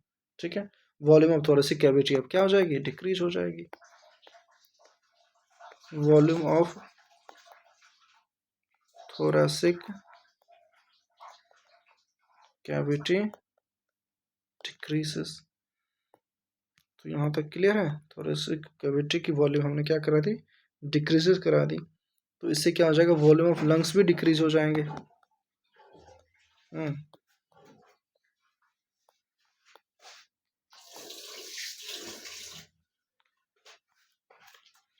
वॉल्यूम ऑफ लंग्स decreases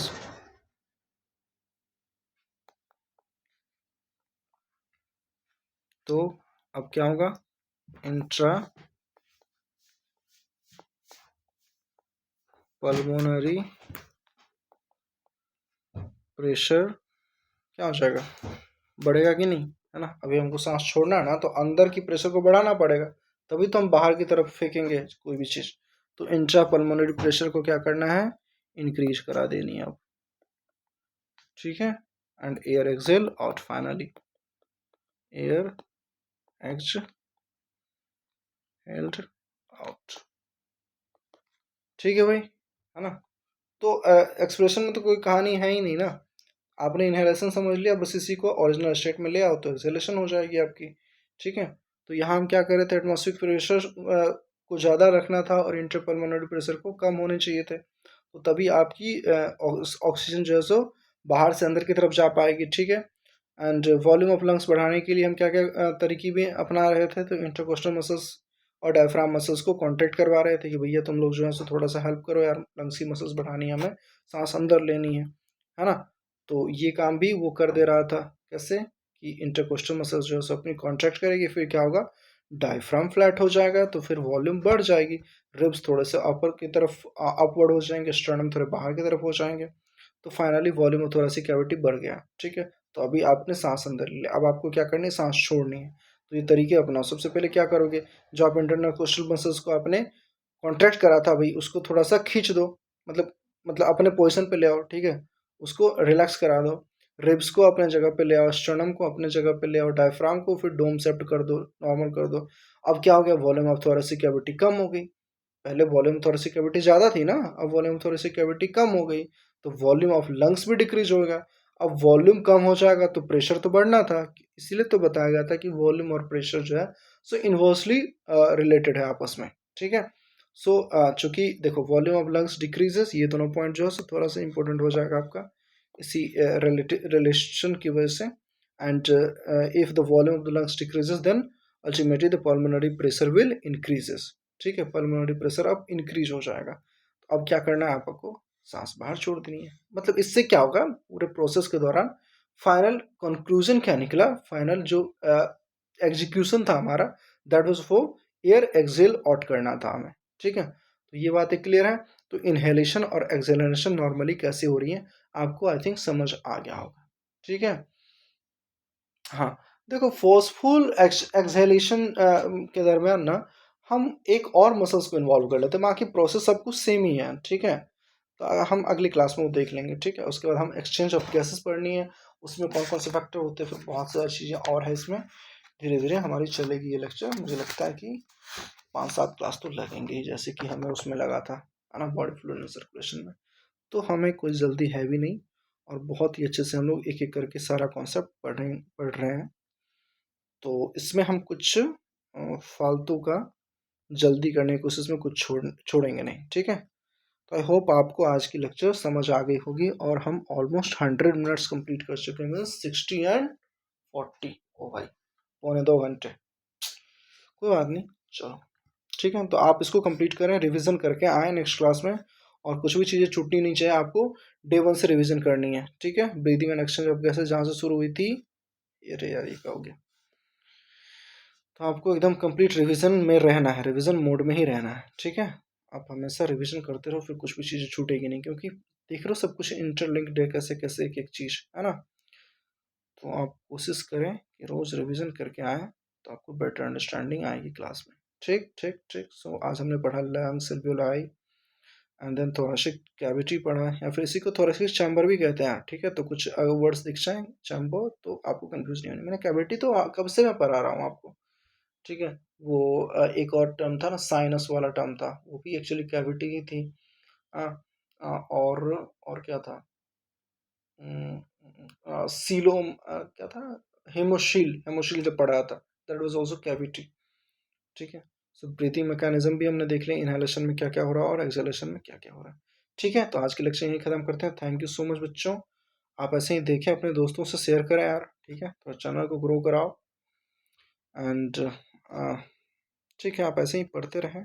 अब एक अगर ये चैप्टर आप स्टार्ट कर चुके हो ना, यहाँ तक पहुँच गए हो, उसको फिनिश करके ही रहना है, ठीक है। दाएं बाएं मत टहलने लग जाना।